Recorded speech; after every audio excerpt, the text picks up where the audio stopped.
बंदी छोड़ सतगुरु रामपाल जी परमेश्वर जी की जय हो। परम पिता परमात्मा सारी सृष्टि के रचनहार कुल मालिक असंख्य ब्रह्मांडों के स्वामी जगत गुरु तीनों लोकों में प्रवेश करके सबका धारण पोषण करने वाले राजाधिराज आत्माधार नाथों के नाथ देवों के देव महादेव सर्वेश्वर महेश्वर मृत्युंजय अजरो अमर आदि अनादि सनातनी प्रभु जगत पिता जगदीश्वर श्री श्री 1008 की उपाधि के वास्तविक अधिकारी अकाल मूरत सौद स्वरूपी राम वासुदेव सर्वगतम ब्रह्म परम पूज्य प्रथम पूज्य परम संत परम पुरुष परम धनी परम दयालु सत्य कबीर हक्का कबीर अल्लाहु कबीर अल्लाहु अकबर बाखबर अल्लाह ताला जगत के तारणहार जगत के मुक्तिदाता जगत के जगन्नाथ हारे के सहारे हिंदुओं के राम मुसलमानों के अल्लाह सिखों के वाहिगुरु ईसाइयों के मसीह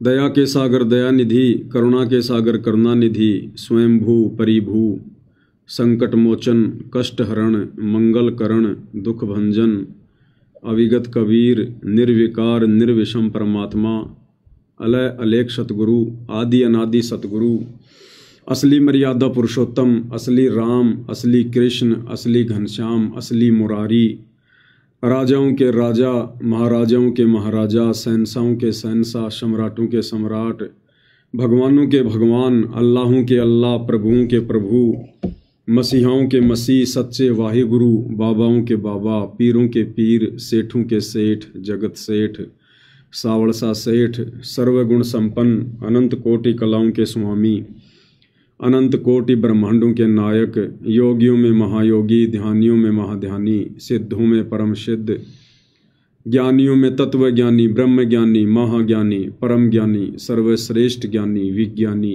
युवा कबीर समर्थ कबीर असमवात अमित ओजा सच्चे रहनुमा करीम अल्लाह शुभान अल्लाह दुनिया के अंतिम पैगंबर 8 सितंबर 1951 से गांव धनाना जिला सोनीपत हरियाणा भारतवर्ष की पावन भूमि पे प्रकट रियल कल की भगवान श्री नारायण साकार हरि श्री बाबा साहेब नूर अनंत परमात्मा सच्चे दरवेश सच्चे बाखबर संत श्रोमणी सतगुरु रामपाल जी परमेश्वर जी के चरण कमल में साध संगति से जुड़े हुए देश विदेश से आप और हम सभी सत्सेवक भाई बहनों का अनंत कोटि दंडवत प्रणाम।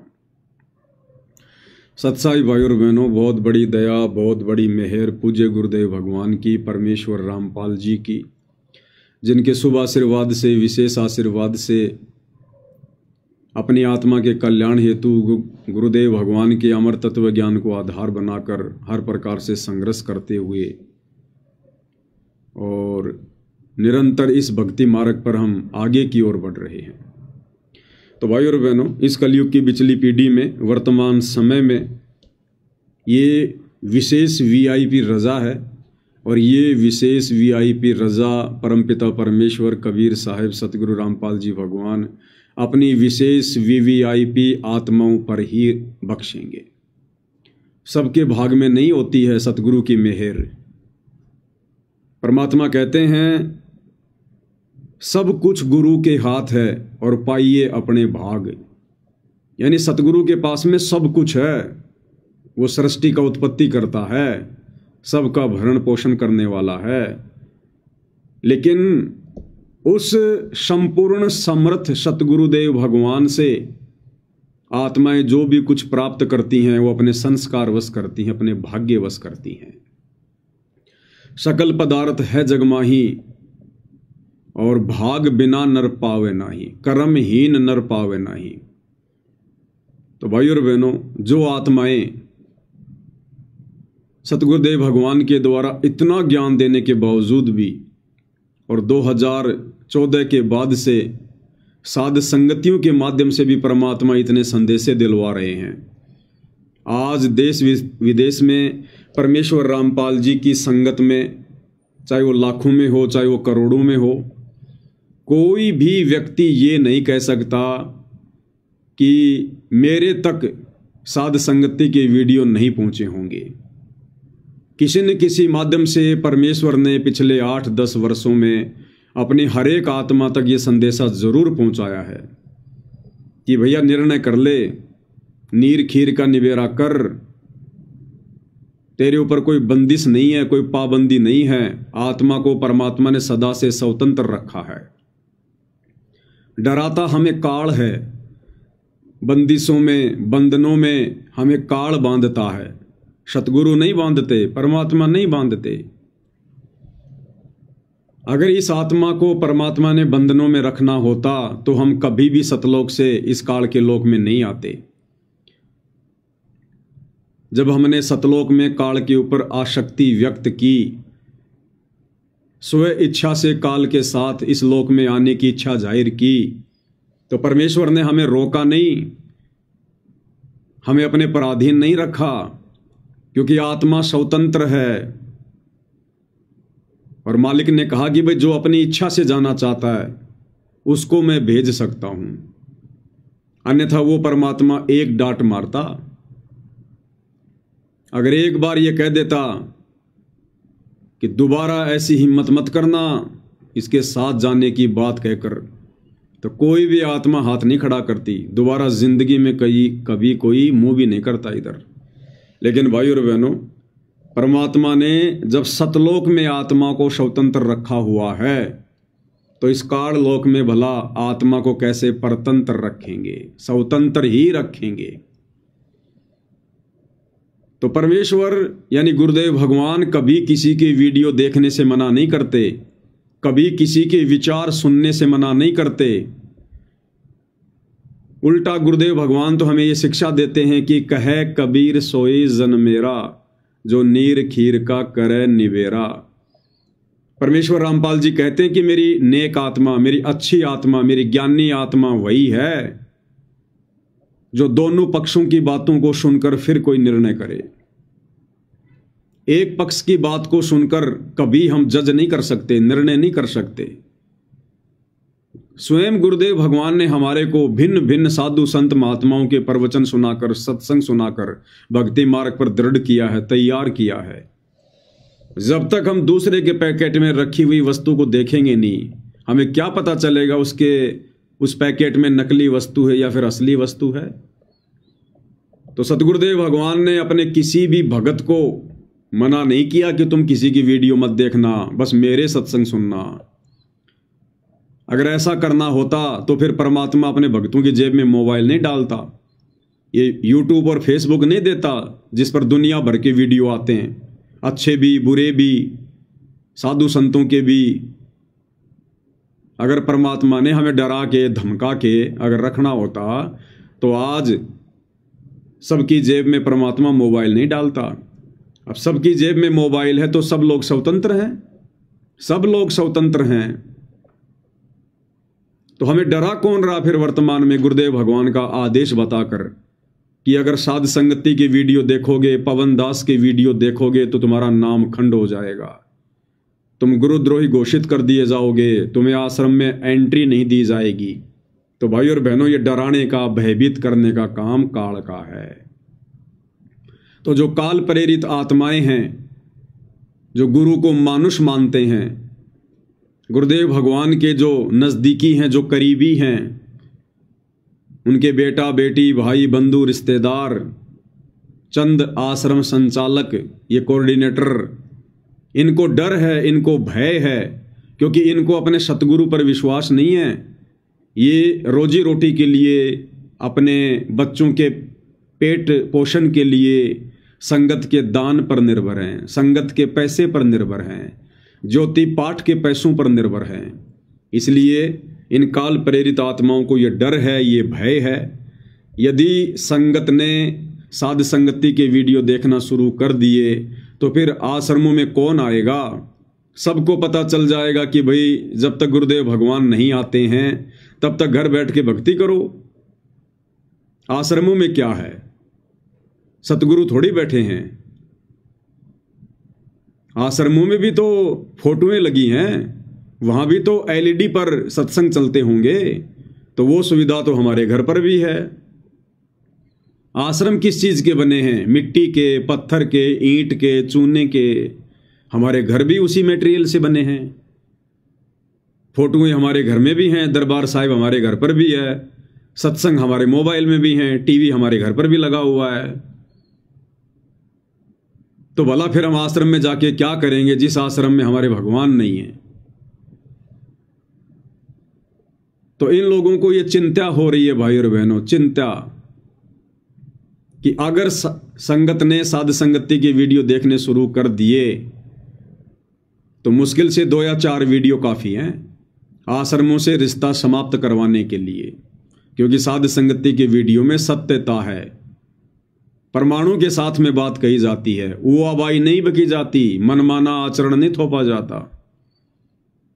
तो जिस कारण से भाई और बहनों इस काल को डर है, इस काल को भय है, जिन्होंने आत्माओं को बंदिशों में बांध रखा है, डरा रखा है, धमका रखा है।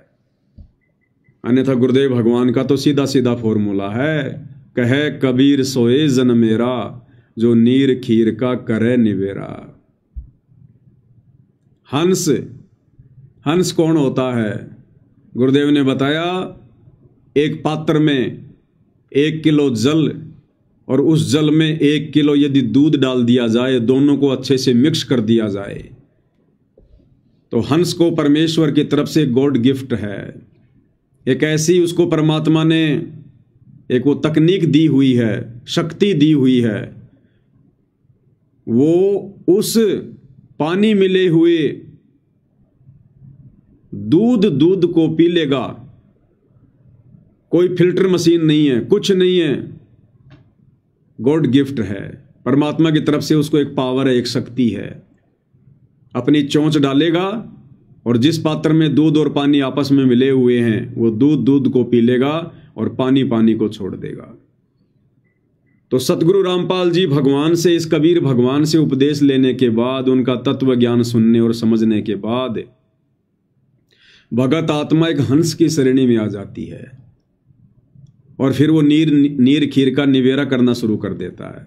सही क्या है, गलत क्या है, उसका निवेरा करना शुरू कर देता है। लेकिन वर्तमान में संगत पर काल ज्यादा हावी है, क्योंकि संगत गुरु को मानुष मानकर भक्ति कर रही है, मर्यादा तोड़कर भक्ति कर रही है, जिस कारण से काल का प्रभाव ज्यादा है।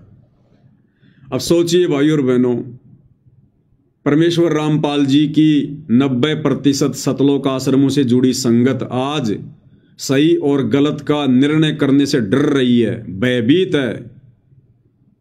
सोचिए भाई और बहनों, क्या ऐसी आत्माओं को लेकर परमात्मा सतयुग लेकर आएंगे? क्या ऐसी आत्माएं आने वाले समय में लोगों का जजमेंट करेंगी? कभी नहीं कर सकती। जो खुद अपने आत्म कल्याण का जजमेंट नहीं कर पा रहे, जो खुद संगत में क्या सही है क्या गलत है, जो वर्तमान में उसका जजमेंट नहीं कर पा रहे, सोचिए यदि ऐसी आत्माओं को कोई जज की पदवी मिल जाए, वो क्या खाक लोगों का निर्णय करेगी? वो तो पक्षपात ही करेगा, पक्षपात ही। वर्तमान में 90% संगत से तो जगत वाले लाख गुना अच्छे हैं। एक जज भी उस समय तक उस मुकदमे को लंबा खींचता है जब तक वो दोनों पक्षों की बातों को गहनता से समझ ना ले कि क्या सही है और क्या गलत है, उसके बाद वो निर्णय देता है। अन्यथा वकील तो अपने क्लाइंट को बचाने के पक्ष में देगा दलीलें, दोनों तरफ के वकील, नहीं साहब मेरा मुवक्किल सही है, नहीं साहब मेरा आदमी सही है। लेकिन जज उनकी बातें नहीं सुनता, उनकी बातें नहीं मानता, सुनता अवश्य लेकिन संगत की तरह आंख बंद करके ऐसे विश्वास नहीं करता। सारे प्रमाण देखेगा, सारे सबूत देखेगा, उसके बाद वो जज करेगा कि कहीं मेरे से कोई गलती ना हो जाए। तो सोचिए यदि वर्तमान में सतगुरु रामपाल जी का कोई भगत अगर जज लग गया तो वो तो सत्यानाश कर देगा, लोगों का सत्यानाश। तो भाई और बहनों, आप और हम जो साध संगति से जुड़े हुए भाई बहन हैं, हमें परमात्मा वो विशेष आत्मा बनाना चाहते हैं, विशेष भगत बनाना चाहते हैं, जो आने वाले समय में इस परमेश्वर के साम्राज्य की बागडोर को संभालेंगे। जो स्वयं निर्णय नहीं कर सकता वो दूसरों का क्या खाक निर्णय करेगा। तो परमेश्वर हमें निष्पक्षी बनाना चाहते हैं। परमात्मा की अपनी वाणी है कि पक्षा पक्षी के कारणे, पक्षा पक्षी यानी पक्ष और विपक्ष, क्योंकि पूरी दुनिया तो पक्ष और विपक्ष के झमेले में उलझी हुई है। पक्षा पक्षी के कारणे सब जग रहा भुलान, और निष्पक्ष होके हरि भजय वो है संत सुजान। जो निष्पक्ष होकर भक्ति मार्ग पर चलेगा, ज्ञान को आधार बनाकर, परमात्मा कहते हैं वही असल में ज्ञानी आत्मा है। संत सुजान, संत यानी भगत, सुजान यानी ज्ञानी आत्मा, बुद्धिमान आत्मा। तो परमेश्वर हमें संत सुजान बनाना चाहते हैं। उसके लिए भाई और बहनों, हम सत्सेवकों ने हर प्रकार से बुद्धि विवेक का इस्तेमाल करके जो 16 श्रृंगार गुरुदेव भगवान ने बताए हैं भक्ति के, उनको अपने ऊपर धारण करके 5 विशेष आभूषण शील, संतोष, विवेक, दया, अक्षमा, इनका प्रयोग करके हमने भक्ति मार्ग पर आगे बढ़ना है। ये देखा देखी का मार्ग नहीं है, ये भेड़ चाल का मार्ग नहीं है। और वर्तमान में हमारी यही परीक्षा हो रही है भाई और बहनों। परमेश्वर ने अपनी लाखों की संगत में से अपनी चंद विशेष आत्माओं को छांट दिया है, साध संगति से जोड़ दिया है। अब हमारी आगे के लिए ट्रेनिंग चालू है, और ट्रेनिंग में हमने फेल नहीं होना है। बहुत ही धैर्य के साथ में, बुद्धि विवेक के साथ में, हमने जल्दबाजी में कोई निर्णय नहीं लेना किसी भी प्रकार का। आंख बंद करके किसी पर भी हमने विश्वास नहीं करना है वर्तमान समय में। जोश में अपना होश खोकर कोई बात नहीं बोलनी है बिल्कुल भी, क्योंकि ये हमारी फाइनल परीक्षा चल रही है। फाइनल परीक्षा, छठनी फाइनल। तो हम भगत भाई बहनों ने, विशेषकर साध संगति वालों ने, किसी को भी देख कर नहीं चलना है।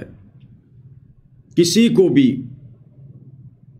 जिस प्रकार एक शुगर का मरीज, और यदि वो लास्ट स्टेज पर हो और डॉक्टर उसको कह दे कि भैया आज से पहले तूने जो खाया पिया सो खाया, अब यदि तूने जरा सा भी मीठा प्रयोग कर लिया, जरा सा भी, तो भाई मेरे पास में मत आना, उसी समय तू खत्म हो जाएगा, तेरी लास्ट स्टेज है ये।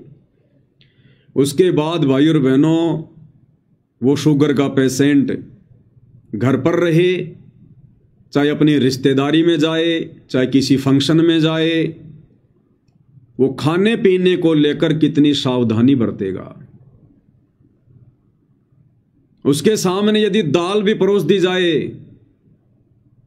वो उस पर भी अंधा होके विश्वास नहीं करेगा। जरा सी उंगली डाल के और जीभ पर एक टपका रखेगा, मीठा तो नहीं है कहीं ये। इतना भयभीत होकर वो सब्जी का भी प्रयोग करेगा। और सोचो यदि उसके सामने मिठाई रखी हो, उसको तो तुरंत हटाएगा, तुरंत। तो आप और हमारी इस भक्ति मार्ग पर सत्सेवकों की वर्तमान में वो फाइनल स्टेज है। इस समय यदि हमने जरा भी बकवाद करी, जरा भी देखा देखी वाली भक्ति की, भेड़ चाल में चले, परमेश्वर की मर्यादा तोड़ी, तो आप और हमारी भाई और बहनों वही स्थिति होगी फिर। इसलिए हमने भीड़ को देखकर नहीं चलना है। हमारे खुद के गुरु भाई बहन, चाहे सत्सेवक हों, चाहे आश्रमों से जुड़े हुए हों, वो चाहे कितनी ड्रामेबाजी क्यों ना करें, उनके आश्रमों में चाहे कितनी भीड़ क्यों ना इकट्ठी होती हो, उन आश्रमों के वो वीडियो देखकर, उनकी मीठी मीठी लुभावनी बातें सुनकर, उनकी तरह तरह की मुहिम की वीडियो देखकर, हमने अपने मार्ग से जरा भी विचलित नहीं होना है, जरा भी, नहीं तो काम बिगड़ जाएगा अपना। ये जो बकवाद कर रहे हैं इनको करने दो आश्रम वालों को। ये जो अपना अनमोल मनुष्य जीवन बर्बाद कर रहे हैं इनको करने दो। ये जो मर्यादाएं तोड़ रहे हैं, संगत की तुड़वा रहे हैं, तोड़ने दो, तुड़वाने दो। समझाना हमारा फर्ज है, लेकिन हमने उनकी बातों में नहीं आना है, बहकावे में नहीं आना है, अपने आप को कमजोर नहीं होने देना है। क्योंकि हमारा आत्म कल्याण उस विधि से होगा जो विधि हमें पूज्य गुरुदेव भगवान ने बता दी है, सत्संगों में जो बता दी है। क्योंकि सत्संग ही परम संत का संविधान होता है। ये सत्संग आज भी हमारे ऊपर लागू हैं और गुरुदेव के शतलोक जाने के बाद भी यही सत्संग चलेंगे, यही भक्ति विधान परमेश्वर का लागू रहेगा। इसलिए वरवाला कांड 2014 से लेकर वर्तमान समय तक, जब तक ये परीक्षा पूरी तरह से क्लियर नहीं हो जाती है, हमने थर्ड पर्सन की किसी भी बात को स्वीकार नहीं करना है जो बात गुरुदेव के ज्ञान के विरुद्ध हो।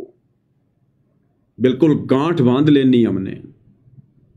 कोई हमें कितना ही डराए कि तुझे गुरुजी से नहीं मिलने दिया जाएगा, भाई मत मिलने दे, तू गले से बांध गाल गाल के मिल ले, हम तो उसमें खुश हो जाएंगे। तुझे गुरुद्रोही घोषित कर दिया जाएगा, भाई बहुत अच्छी बात है, तू गुरुमुखी बना रहे, हम तो गुरुद्रोही ठीक हैं। तुझे आश्रमों में एंट्री नहीं दी जाएगी, भाई हमारा तो घर ही आश्रम है, तुझे मुबारक तेरे आश्रम। तू शतलोक नहीं जा पाएगा, अरे हम तो यही ठीक है हमारे गुरुदेव के चरणों में, जब उनकी मौज होगी अपने आप ले जाएंगे। तुम गुरुदेव के सिर पर बैठे रहो भाई, अपना ध्यान रखो, तुम अपनी चिंता करो।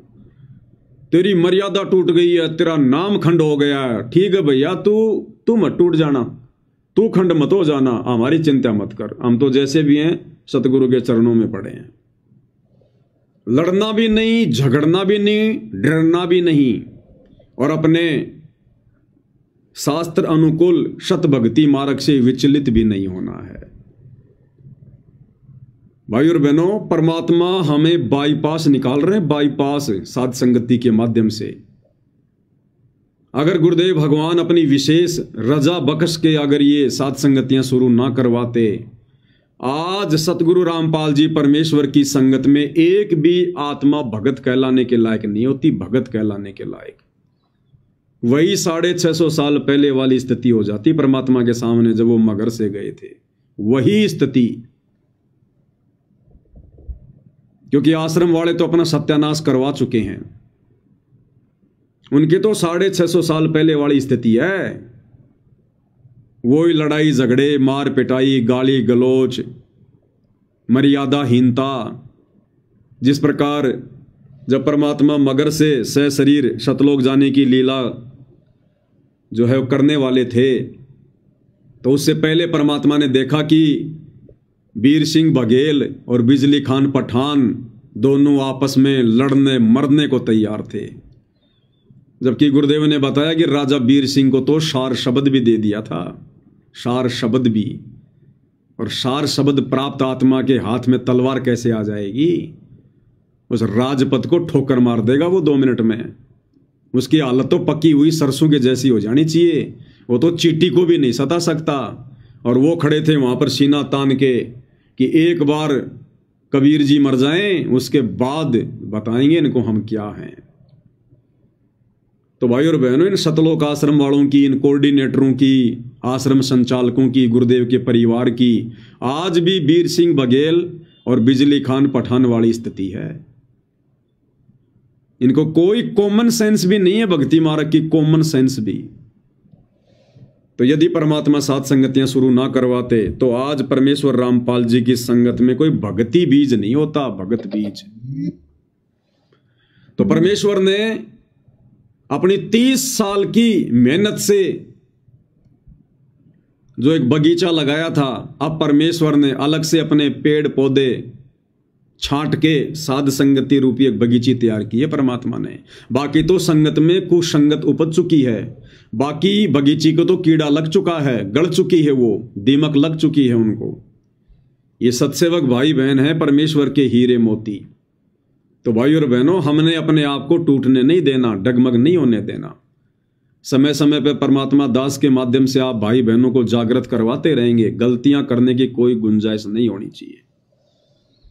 हमारे सामने चाहे कोई ज्ञान आधार से आ जाओ या चाहे अन्य कोई छल बल वाले कोई तरीके से आ जाओ, हमने तो अपने टारगेट पर, अपने लक्ष्य पर ध्यान केंद्रित रखना है, जो विधि हमें गुरुदेव ने बताई है। फिर वो छल बल भी हमारा कुछ नहीं कर सकता और उनकी बकवादे भी हमारा कुछ नहीं कर पाएंगी फिर। तो भाई और बहनों, आज की वीडियो में हमें एक बहुत ही अच्छी शिक्षा मिलेगी परमेश्वर के आशीर्वाद से कि यदि हमने मोक्ष प्राप्त करना है तो किस प्रकार से ज्ञान को आधार बनाकर अपने आप को संयमित रखकर, मर्यादित रखकर। परमात्मा कहते हैं ये रोटी का टुकड़ा डालते ही पूंछ हिलाना और जरा सा दूर दूर करते ही भौंकना, ये कुत्तों के काम होते हैं, भगतों के काम नहीं होते। भगत लाभ में, हानि में, दुख में, सुख में एक समान होता है। भगत ना कभी ज़्यादा खुश होता है, ना कभी ज़्यादा दुखी होता है, क्योंकि उसको परम संत का परम सहारा होता है। इसलिए वो डरता नहीं, भयभीत नहीं होता, दुखी नहीं होता। और भगत को परम संत परम ज्ञान की अनुभूति करवा देता है, तत्व ज्ञान के नज़दीक पहुंचा देता है। इसलिए उस ज्ञान को आधार बनाकर भगत के अंदर धैर्य आता है, उसको अपनी मंजिल का पता होता है, इस संसार की नश्वरता का पता होता है, यहाँ के झूठे भौतिक सुखों की वास्तविकता का पता होता है। इसलिए कोई भी फिर भगत को विचलित नहीं कर सकता, क्योंकि भगत को यहाँ पर आग लगी हुई दिखाई देती है कि ये सब नश्वर है, या मेरा कुछ नहीं है, ये सब नकली स्वांग है, नकली। जैसे गुब्बारे में हवा भर के छोड़ दिया जाता है, इसी प्रकार से काल ने हम आत्माओं के अंदर हवा भर के छोड़ रखा है। बेटा बेटी, कार कोठी, मकान, नौकरी, जायदाद, फार्म हाउस, सोना चांदी, पद पदवी, ये सब गुब्बारे की हवा है, एक सेकंड में निकल जाएगी, एक सेकंड में। दास जब जयपुर में पढ़ा करता था तो हॉस्टल में रहता था। अब वो जवानी के दिन थे भाई और बहनों, तो हम क्या करते थे, जब शादियों का सीजन होता था तो जयपुर में जो मैरिज गार्डन होते थे, हम लोग वहाँ चले जाते थे बढ़िया बढ़िया पकवान खाने के लिए, मिष्ठान खाने के लिए, कि हॉस्टल में खाना खाएंगे तो यहाँ की डाइट बचेगी, क्योंकि वहाँ तो ये सुबह की डाइट का 30 रुपया और शाम की डाइट का 30 रुपये। सन 2004 की बातें हैं ये, जब मैं जयपुर में हॉस्पिटल में उसमें हॉस्टल में रहता था। तो जब शादियों का सीज़न आता था तो हम 2-4 लोग मिलकर, और हमारा यही काम होता था, शाम को देखा करते थे कौन से गार्डन में शादी है, और वहाँ बढ़िया बढ़िया खाते, बढ़िया बढ़िया पीते, फिर आराम से आते। तो दास क्या देखा करता था भाई और बहनों, राजस्थान का मुख्यमंत्री अशोक गहलोत जो पहले था कांग्रेस सरकार में, वो कई बार मुख्यमंत्री रह चुका, कई बार हट चुका। तो जब वो मुख्यमंत्री था उस समय हम देखा करते थे उसके आगे पीछे गाड़ियां चलती थी, 10-15 गाड़ियों का काफिला, एम्बुलेंस, कमांडो, बुलेट प्रूफ गाड़ी में चलता था, सैकड़ों आदमी आगे पीछे घूमते थे, उसकी वाह वाही, जय जयकार। और भाई और बहनों, जब वो मुख्यमंत्री का वो जो पद है जब उसने छोड़ा, जब वो हार गया, कांग्रेस सरकार हार गई, बीजेपी की सरकार आ गई, तो हम लोग एक शादी में गए हुए थे जयपुर में, ऐसे ही खाना खाने के लिए 2-4 जने। तो हम तो गोलगप्पे वगैरह खा रहे थे, अपने अंदर डांस वांस के आनंद ले रहे थे। तभी किसी ने कहा, अरे मुख्यमंत्री जी आ गए, मुख्यमंत्री जी आ गए। तो दास ने देखा, भाई कौन सा मुख्यमंत्री आ गए, आज तो हमारा भी सौभाग्य जो मुख्यमंत्री जी की शक्ल देखने को मिलेगी। तो दास ने क्या देखा, राजस्थान का भूतपूर्व मुख्यमंत्री अशोक गहलोत, जो सरकार में नहीं था, वो अपने 2 साथियों के साथ, ना कोई पुलिस वाला, ना कोई बॉडीगार्ड, ना कोई बुलेट प्रूफ गाड़ी, और मात्र अपने 2 साथियों के साथ में और एक ही गाड़ी में, और पीछे हाथ करके, नीची गर्दन करके उनसे बात करते करते आ रहा है शादी में। तो भाई और बहनों, क्या खाक सूखे यहां का, क्या है ये। थोड़े समय के लिए तो काल हमारे अंदर मुख्यमंत्री बना के, प्रधानमंत्री बना के, राष्ट्रपति बना के हवा भर देता है। 5 साल तो हम किसी को बख्शते ही नहीं कि मैं कौन हूं, अपने आप को देवता समझने लग जाते हैं, झूठी उस प्रभुता को प्राप्त करके। और जैसे चुनाव हार जाते हैं उसी स्थिति में आ जाते हैं, वापस उसी स्थिति में, कोई उनको सलाम करने वाला भी नहीं मिलता फिर। तो पूज्य गुरुदेव भगवान ने हमें इस गंदे लोक की वास्तविकता से परिचित करवा रखा है भाई और बहनों। इसलिए हम क्या मांगे यहां का, कुछ मांगने लायक है यहां? क्या मांगे यहां पर हम लोग? राजपद मांगे। जिस राजपद को प्राप्त करके गधे की योनि से जीवन शुरू करना पड़ेगा। तो जिस आत्मा को ज्ञान है वो तो ऐसे पंगे में पाव नहीं देगी। राजपद चाहे इस पृथ्वी का हो, चाहे देवताओं के लोक का हो, इंद्र की पदवी हो। एक हरि की भक्ति बिन राजा गधा होए, और माटी लदे कुमार की घास न डाले कोई। तो क्या करेंगे वो राजपद प्राप्त करके? इसलिए परमेश्वर ने हमें यह तत्व ज्ञान देकर इस गंदे लोक की वास्तविकता से भली भांति परिचित करवा रखा है। इसलिए हमारा यहां मन भी लगना दूभर हो जाएगा। हमारे पास में आने वाले समय में सब कुछ होते हुए, क्योंकि जो शत भक्ति मर्यादा में रह के हम कर रहे हैं, आने वाले समय में परमेश्वर हमें सारे सुखों से लबालब करेगा, सारे सुखों से। ये परमात्मा अपने भगत को दुखों में रख के भी उसकी परीक्षा लेता है, और समय आने पर उसको दुनिया भर के सुख देकर भी उसकी परीक्षा लेता है। और जो भगत ना उन दुखों से दुखी होता है और ना सुखों से ज्यादा सुखी होकर विचलित होता है, वही आत्मा मोक्ष प्राप्त करती है। तो आने वाले समय में परमेश्वर हमें इस काललोक के झूठे भौतिक सुख भी देंगे, लेकिन उस समय तक परमेश्वर हमें ज्ञान से इतना परिपक्व कर देंगे, भक्ति से इतना परिपक्व कर देंगे, वो दुनिया भर के सुख होने के बावजूद भी भाई और बहनों हमारा मन यहां से हटा हटा सा रहेगा। जैसे कोई चीज हमारे से मिस हो गई हो, गुम हो गई हो। हमें एक मीठी मीठी हमेशा टेंशन रहेगी, एक चिंता रहेगी हमारे को कि अगर मैं रह गया यहां पर तो मेरे साथ में क्या बनेगी। ये तो चलो थोड़े समय के लिए मेरे को सतगुरु ने, समर्थ ने इस काललोक के झूठे सुख दे दिए। अगर मैं अपनी गलती से रह गया, कोई मर्यादा टूट गई, कोई चूक चाकरी हो गई सतगुरु की भक्ति में, सेवा में, तो फिर मेरे साथ में क्या बनेगी? वो दुख भगत को आंखों के सामने चलचित्र की तरह चलते हुए दिखाई देंगे। इसलिए सब कुछ होते हुए भी भाई और बहनों हमें फीका फीका लगेगा, फीका फीका हमारी वो स्थिति हो जाएगी। और क्या मांगेंगे फिर हम यहां का? हम वो गलतियां कर नहीं सकते अब, जो गलतियां आप और हमने आज से पहले की, सतगुरु की शरण में आने से पहले, सतयुग में, त्रेता में, द्वापर में, इस तत्व ज्ञान के अभाव में। आज हम वो भक्ति नहीं कर सकते। आज हम उतना त्याग, उतना बलिदान, वो कुर्बानी नहीं दे सकते, उतना संघर्ष नहीं कर सकते जो हमने सतयुग में किया, त्रेता में किया, द्वापर में किया, काल की भक्ति करते करते। और जब वो समय आता था, जब भगवान हमारे सामने प्रकट होते थे कि मांगो क्या मांगते हो, तो हम क्या मांगा करते थे? गोबर, गोबर मांगा करते थे। हम निष्फल कर देते थे अपनी भक्ति को, अपने बलिदान को। एक छोटा सा वीडियो दास आपको दिखाता है किस प्रकार से इस काल में आप और हमें युगों युगों से मूर्ख बनाकर रखा हुआ है। एक वीडियो है एक साधक का। इसने काफी वर्षों तक श्री ब्रह्मा जी की साधना की और इसकी घोर तपस्या को देखकर, इसकी भक्ति को देखकर ब्रह्मा जी प्रसन्न हुए। हालांकि भाई और बहनों, प्रसन्न तो ये परमात्मा होता है। इंद्रदेवों के रूप में आकर हम भोली भाली आत्माओं को, नादान आत्माओं को जो भक्ति मार्ग से भटके हुए होते हैं, तो ये परमात्मा ही आकर हमारे को थोड़ी बहुत राहत देते हैं, भक्ति का प्रतिफल देते हैं। तो इसने जब घोर तपस्या की हजारों वर्षों तक, तो ब्रह्मा जी प्रकट हो गए, क्योंकि ब्रह्मा जी का ध्यान लगा रहा था।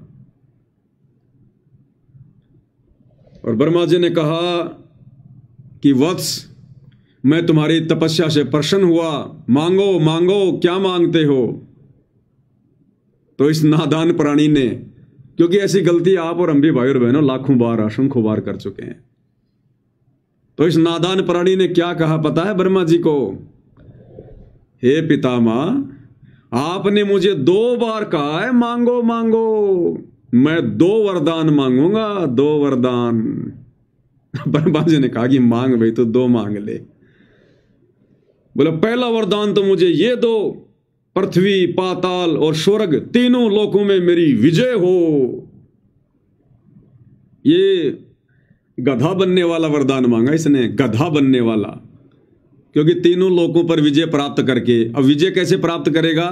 देवताओं के साथ में युद्ध करेगा, लड़ाई झगड़ा करेगा, कितने लोग मरवाएगा, वो देवता दुखी होंगे, फिर जाकर ये इंद्र की उस पदवी को छीनेगा, फिर ये अपने कर्म फोड़ेगा, वहां पर सारे उल्टे काम करेगा, और मरने के बाद में सीधा फिर ये गधा बनेगा। क्योंकि गुरुदेव ने बता दिया हमारे को कि एक हरि की भक्ति बिन राजा गधा होए, और माटी लदे कुम्हार की घास न डाल कोई। तो बोला आपने 2 बार कहा है कि मांगो मांगो, मैं 2 वरदान मांगूंगा। बोला मांग। पहला तो ये तीनों लोकों में मेरी विजय हो, तथास्तु। अब जब तीनों लोकों की विजय का वरदान मांगा तो भाई और बहनों साइड में वो इंद्र, नारद मुनि और भी छोटे मोटे देवता खड़े थे, देख रहे थे कि ब्रह्मा जी इसको क्या वरदान देगा। तो जब तीनों लोगों पर विजय का वरदान मांगा तो इंद्र के तो पसीने छूट गए, नारद जी भी घबरा गया कि लो भाई फिर लड़ाई झगड़ा होगा। इंद्र को टेंशन हो गई, तेरी पदवी गई। जिस राजपद को ये प्राप्त करना चाह रहा है, ऑलरेडी उस राजपद पर जो देवताओं का राजा बैठा है वो भी सुखी नहीं है, उसके भी पसीने छूट गए कि अब ये लड़ाई झगड़ा करेगा। इसने ब्रह्मा जी से वरदान मांग लिया। तो परमात्मा कहते हैं भाई तन धर सुखिया कोई न देखा, जो देखा सो दुखिया हो, उदय अस्त की बात करे मन सबका किया विवेका हो। तो बताओ भाई और बहन इस गंदे लोक में क्या मांगेंगे हम? बोला दूसरा वरदान, मैं अमर हो जाऊं। तो ब्रह्मा जी कह रहे हैं भैया ये वरदान नहीं मिलेगा, यहां तो हम देवता भी अमर नहीं है, हम देवता भी अमर नहीं है। देखिएगा भाई और बहनों, अब हमें ये बच्चों के खिलौने लगेंगे, ये राजपद, देवपद, प्रधानमंत्री का पद, राष्ट्रपति का पद, बच्चों वाले खिलौने। परमेश्वर ने हमारी बुद्धि तत्व ज्ञान से इतनी विकसित कर दी है। क्या कह रहा है? ब्रह्मदेव आपने 2 बार मांगो मांगो, इसलिए मैं 2 वरदान पाने। बिल्कुल 2 मिलेंगे। ब्रह्मदेव आपने 2 बार मांगो मांगो कहा है, इसलिए मैं 2 वरदान पाने का अधिकारी हो गया। जैसी तुम्हारी इच्छा। पहला वरदान, पृथ्वी, पाताल और स्वर्ग तीनों लोक पर मेरी विजय। तथास्तु। देवता को भरा गए। दूसरा वरदान, मैं अमर रहूं, मेरी कभी मृत्यु न हो। जन्म और मरण मृत्यु लोक के नियम है, अपने अटल विधान को हम अपने ही हाथों नहीं तोड़ सकते। फिर भी हम तुम्हें इतना अधिकार देते हैं कि तुम मन चाही मौत मांग लो। मन चाही मौत?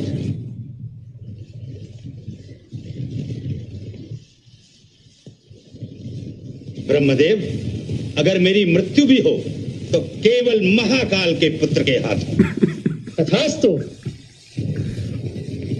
अब मैं अमर हो गया। हाँ अब तू अमर हो गया भाई।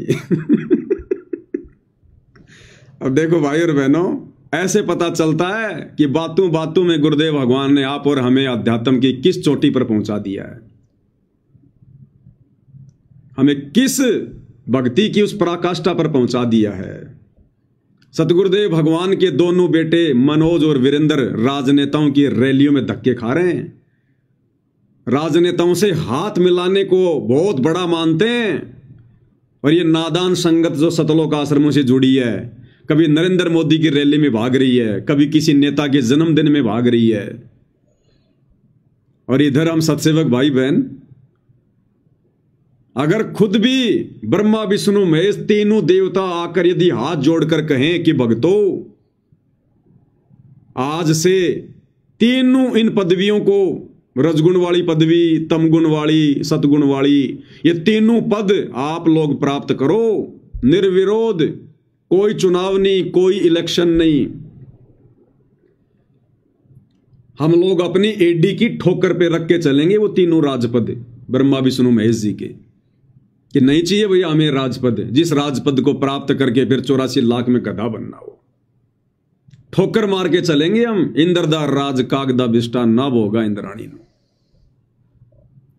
तो भाई और बहनों, बातों ही बातों में गुरुदेव भगवान ने हमें कहां पहुंचा दिया है। इसलिए आने वाले समय में दुनिया भर के सुख होते हुए भी आप और हमारी तनिक भी इच्छा, तनिक भी आस्था इन काल के झूठे भौतिक सुखों में नहीं रहेगी। और जब तक हम इस भक्ति मार्ग पर इतने तैयार नहीं होंगे, हमारी इच्छाएं जब तक ये भस्म नहीं होंगी, तब तक हम क्या खाक सतलोक जाएंगे। तो परमेश्वर ने हमें साध संगति से जोड़कर, क्योंकि हमारे अंदर ये क्षमता, ये विचार जो गुरुदेव ने अपने सत्संगों में बता रखे हैं, हमने कब से अपने जीवन में धारण किए, साध संगति से जुड़ने के बाद। तो गुरुदेव भगवान की आप और हमारे ऊपर असीम रजा है, छप्पड़ फाड़ रजा। और दूसरा भाई और बहनों, इस गंदे लोक में यहां का राजा भिखारी, यहां का मंत्री भिखारी, क्योंकि 21 ब्रह्मांड का स्वामी ये काल भिखारी। जब परमात्मा ने सृष्टि रचना में हमारे को इतना बता दिया कि इसने तपस्या करके भीख में प्राप्त किए, भीख में 21 ब्रह्मांड है, तो 21 ब्रह्मांड में अगर पृथ्वी के छोटे से टुकड़े का अगर कोई राजा बन जाए तो वो भी तो भीख में है। उसने भी तो कभी किसी जन्म में सतगुरु की भक्ति करके उस भक्ति के प्रतिफल में आज वो राजपद प्राप्त किया हुआ है, भीख। और हकीकत क्या है, 2020 में जब भाई और बहनों महामारी आई कोरोना, तो देश के प्रधानमंत्री ने भी हाथ खड़े कर दिए कि हमारा भी इतना बजट नहीं है, जबकि वो तो एक छोटा सा वायरस था, एक ट्रेलर। और प्रधानमंत्री ने भी क्या किया, पीएम रिलीफ फंड, कि भैया डोनेट करो पैसा, दान करो पैसा, दान करो पैसा, लोगों की जान बचानी है, लोगों की जान बचानी है। प्रधानमंत्री ने भी झोली फैला दी, प्रधानमंत्री रिलीफ फंड के नाम पर। कोई 50 लाख दे रहा है, कोई 1 करोड़ दे रहा है, कोई 15 करोड़ दे रहा है, पैसे वाले लोग। तो जिस देश का भाई और बहनों राजा भिखारी, ऐसे राजपद को हम प्राप्त करेंगे ये ज्ञान होने के बाद में? ऐसे राजाओं से हम कोई सुखों की हम कोई इच्छा रखेंगे? इसलिए परमात्मा ने दास को प्रेरणा करके सत्सेवक भाई बहनों को मना करवाया कि हमने सरकारी राशन नहीं लेना जो फ्री में मिलता है। सरकारी राशन हमने बिल्कुल नहीं लेना जो फ्री में मिलता है। बताओ किन किन लोगों का पैसा आया होगा? जिसकी शराब की दुकान है वो भी टैक्स दे रहा है, उसने भी प्रधानमंत्री रिलीफ फंड में पैसा डाला। जिसके बूचड़ खाने हैं उसने भी उस रिलीफ फंड में अपना पैसा डाला। जो 2 नंबर के काम कर रहे हैं, जिनकी शराब की फैक्ट्रियां, तंबाकू की फैक्ट्रियां हैं, ये बॉलीवुड वाले सारा दिन जो अश्लीलता फैलाते हैं, फुहड़ता फैलाते हैं, इन्होंने भी डाले पैसे। अंबानी जैसे लोग जिनका कोई दीन धर्म नहीं है, जो भक्ति के निकट भी नहीं है, पाप कर्म की गठरी जिनके सिर पर है, ऐसे लोगों ने भी डाला। और उस पैसे को हम भगत खाएंगे, परमात्मा के भगत, उस राशन को फिर हम खाएंगे। इन सब के पाप हमारे ऊपर आएंगे। और सतगुरु के भगत होने के बाद, जगत सेठ के बच्चे उनकी शरण में होने के बाद हम राजा के आगे झोली फैलाएंगे, हम सरकारी राशन पर अपना जीवन जिएंगे। धिक्कार है फिर उस भगत को और उसकी भक्ति को। इसलिए परमात्मा ने समय रहते और अधिक पाप क्रम ना बढ़े, परमात्मा ने क्रोश लगवा दिया वीडियो बनवा के। ये आश्रम वाले तो आज भी सरकारी पेंशन ले रहे हैं, सरकारी राशन ले रहे हैं आज भी। तो जब छोटी सी बीमारी कोरोना आया तो देश के प्रधानमंत्री ने हाथ फैला दिए। बताओ क्या करेंगे हम ये राजपद प्राप्त करके? और अभी अभी जो पंजाब में जो बाढ़ आई हुई है, पंजाब के थोड़े से हिस्से में 2-2.5 हजार गांव बाढ़ से प्रभावित हुए। यानी मुश्किल से 1/3 हिस्सा भी बाढ़ से प्रभावित नहीं है पंजाब का, 25% हिस्सा बाढ़ से प्रभावित है। और इतनी सी आपदा में, इतनी सी परेशानी में पंजाब के मुख्यमंत्री भगवंत सिंह मान ने हाथ फैला दिए जनता के सामने कि आओ सब मिलकर पंजाब को खड़ा करेंगे, सब मिलकर सहयोग करो। मैं वचन देता हूं कि आप अगर 1 रुपया भी दोगे तो मैं उसको सही काम में लगाऊंगा। क्यों भाई? सरकार दिवालिया हो गई क्या? सरकारी कोष दिवालिया हो गया, खाली हो गया क्या? बस इतनी औकात है क्या राजाओं की? अरे अभी तो कोई बांध भी नहीं टूटा, विशेष कोई बादल भी नहीं फटा, एक नहर का पानी आ गया उछल कर और उसी में मुख्यमंत्रियों ने हाथ फैला दिए, इस कंगाल लोक के राजाओं ने हाथ फैला दिए जनता से। जनता बैठी है राजाओं के भरोसे, राजा बैठे हैं जनता के भरोसे। एक छोटा सा वीडियो उन्होंने वायरल किया अपना, आपको दिखा देते हैं भाई और बहनों। हकीकत भारत को, उद्योगपति को, चैरिटेबल ट्रस्टों को, कलाकार, भारत के हर नागरिक को, उद्योगपति को, चैरिटेबल ट्रस्टों को, कलाकारों को, पूरी दुनिया में बसते पंजाबियों को, बहन भाइयों को दिल से अपील करता हूं, आओ पंजाब के साथ खड़े होने का टाइम आ गया है। पंजाब को दोबारा अपने पांव पे खड़े करने का टाइम आ गया है। आओ मिलके इस संकट में पंजाब का साथ दीजिए। जो भी आप, मैं वचन देता हूं, जो भी आप मेहनत की कमाई से 1 रुपया भी अगर निकालोगे, उसको 1.25 रुपया बना के हम पारदर्शिता और ईमानदारी से इस्तेमाल करेंगे। खुल के सामने आइए और पुनर्वास में और रीस्ट्रक्चर में पंजाब का साथ दीजिए। इसके लिए आप और डिटेल चाहिए तो, और जानकारी चाहिए तो rangla.punjab.gov.in ये वेबसाइट पे जा सकते हैं, सब कुछ डिटेल मिल जाएगी आपको। तो ये हालत है 21 ब्रह्मांड के राजाओं की, मुख्यमंत्रियों की, प्रधानमंत्रियों की। कहां गया भाई टैक्स? अरे आप मुख्यमंत्री हो, पंजाब तो बड़ा उन्नत राज्य है, बस खाली राजा हाथ फैला रहा है जनता के सामने और जनता फैला रही है राजा के सामने। भाई और बहनों, गुरुदेव भगवान ने इसीलिए हमारे को वो किसान वाली और राजा वाली कहानी सुनाई, किसान की और राजा की। जब वो राजा जंगल में शिकार खेलने गया, बड़ी भूख प्यास लगी, खाने को कुछ मिला नहीं, मरने को हो गया। उसने देखा एक किसान खेत में काम कर रहा है, वहां गया तो किसान ने उसकी हालत देखकर उसको पानी पिलाया, अपना उसको खाना खिलाया। राजा ने खाना खाने के बाद में किसान से कहा कि मैं इस नगरी का राजा हूं, तेरे को कभी भी कोई आवश्यकता हो तो तू आ जाना। उसको एक पर्ची बना के दे दी कि तू डायरेक्ट तू मेरे बेडरूम में भी आ सकता, तेरे को कोई नहीं रोकेगा जब तू ये पर्ची दिखा देगा। कुछ दिनों बाद में उसी नगरी में अकाल पड़ गया। किसान की भी खास कोई जो है वो फसल नहीं हुई। वो उससे मदद मांगने की दृष्टि से लेके पर्ची उसके राजमहल में चला गया, पर्ची दिखाता गया, सीधा राजा तक पहुंच गया। उसने देखा कि राजा तो नमाज अदा कर रहा है, क्योंकि वो मुसलमान था, यूं हाथ करके अल्लाह से कुछ मांग रहा था।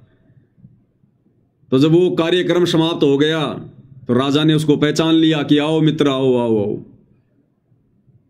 तो उस किसान ने कहा कि वो तो ठीक है, पहले ये बताओ आप ये क्या क्रिया कर रहे थे? बोला मित्र, नगरी में अकाल पड़ गया, जनता त्राहिमाम कर रही है, परेशानी में है। मैं अपने राज्य में सुख संपदा के लिए भगवान से कुछ मांग रहा था, अल्लाह से कुछ मांग रहा था। तो किसान को झटका लगा और उसने कहा कि ओ हो, मैं तो भिखारी के पास आ गया। अरे मैं तो भिखारी के पास आ गया ये सोचकर कि राजा मुझे कुछ देगा, मेरी कुछ मदद करेगा, और तू तो मेरे से बड़ा भिखारी, और जिससे तू मांग रहा है उससे फिर क्यों ना मैं ही मांग लूं डायरेक्ट। अरे जिस भगवान से तू मांग रहा है उससे मैं भी तो मांग सकता हूं, फिर तेरे से क्यों मांगना? भिखारी बनूं तो भगवान का बनूं, इंसान का क्यों बनूं? तो भाई और बहनों बताओ, इन राजाओं से हम क्या लेंगे? क्या दे सकते हैं हमारे को, जब जरा सी आपत्ति आते ही इन्होंने खुद जनता के आगे हाथ फैला दिए। तो सोचिए भाई और बहनों, अभी तो महाविनाश की अच्छे से शुरुआत भी नहीं है, शुरुआत भी। 2028 युग परिवर्तन का समय है। पूरे विश्व को नानी याद आएगी, छठी का दूध, जो कहावतें हम सुना करते थे, दुनिया हकीकत में बदलते हुए देखेगी। अब उस समय क्या होगा? फिर किससे मांगोगे? जब महाविनाश की शुरुआत में ही देश के राजाओं ने हाथ खड़े कर दिए, खुद जनता से मांग रहे हैं, तो सोचिए जब वो आने वाला समय आएगा, प्राकृतिक आपदाओं का दौर, कहीं अकाल पड़ेंगे, कहीं भूकंप आएगा, कहीं बाढ़ आएंगी, कहीं महामारियां होंगी, कहीं युद्ध, कहीं गृह युद्ध, कहीं इमरजेंसी, कहीं तख्ता पलट होंगे। अरे उस समय क्या करोगे? तो भाई और बहनों, गुरुदेव भगवान ने यह तत्व ज्ञान देकर हमारे को इसी हकीकत से परिचित करवाना चाहा है कि पुण्यात्माओं, इस गंदे लोक के विषय में जान लो, पहचान लो, आंखें खोल लो। लेकिन फिर भी आंखें नहीं खुल रही। इसलिए भाई और बहनों, अभी तक तो गुरुदेव ने केवल हमारे को थ्योरी समझाई है कि ये कितना गंदा लोक है, भिखारियों का लोक है। आने वाले समय में प्रैक्टिकल होगा, प्रैक्टिकल, तब भक्तों की आंखें खुलेंगी कि वास्तव में इस गंदे लोक से तो निकल लो, गोल्डन चांस। अगर रह गए तो फिर हमारी युगों युगों दुर्गति होगी, यहां युगों युगों। ये तो इंसानों की हालत है, जबकि 84 में क्या है देख लो। फिर जब हम सूअर बनेंगे, गोबर खाएंगे, लैट्रीन खाएंगे, दुनिया के भिखारी बने रहेंगे, एक टूक के लिए यूं देखेंगे टकटकी लगा के।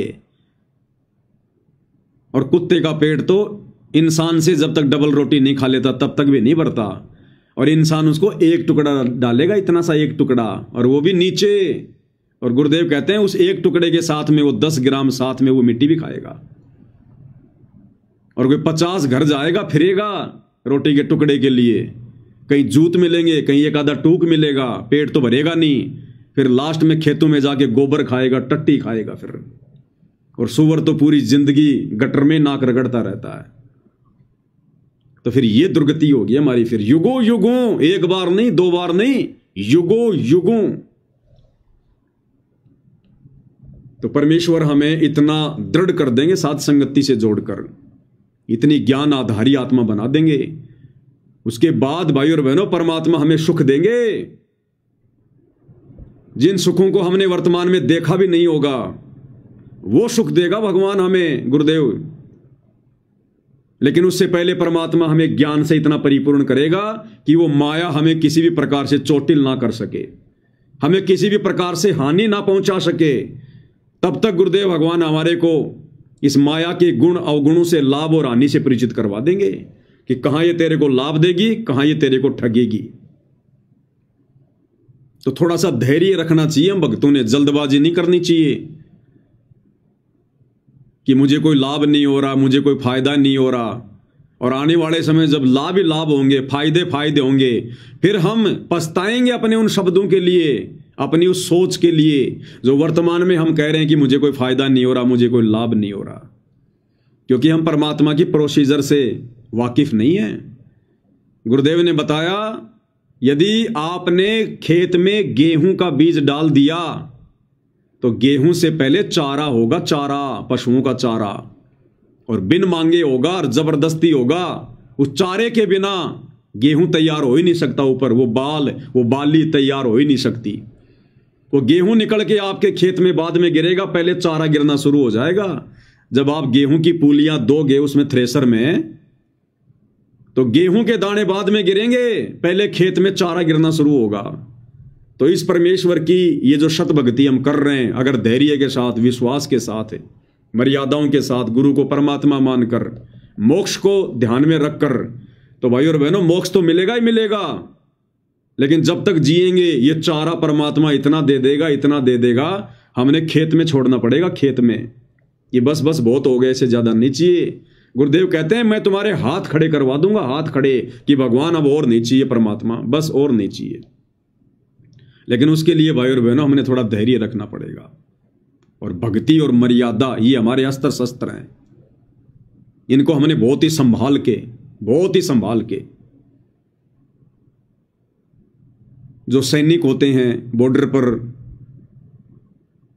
बहुत सारे सैनिक तो ऐसे होते हैं अपना पूरा जीवन बिना किसी लड़ाई के, बिना किसी युद्ध के, और वो रिटायरमेंट आ जाते हैं, उनके जीवन काल में कभी कोई लड़ाई हुई नहीं।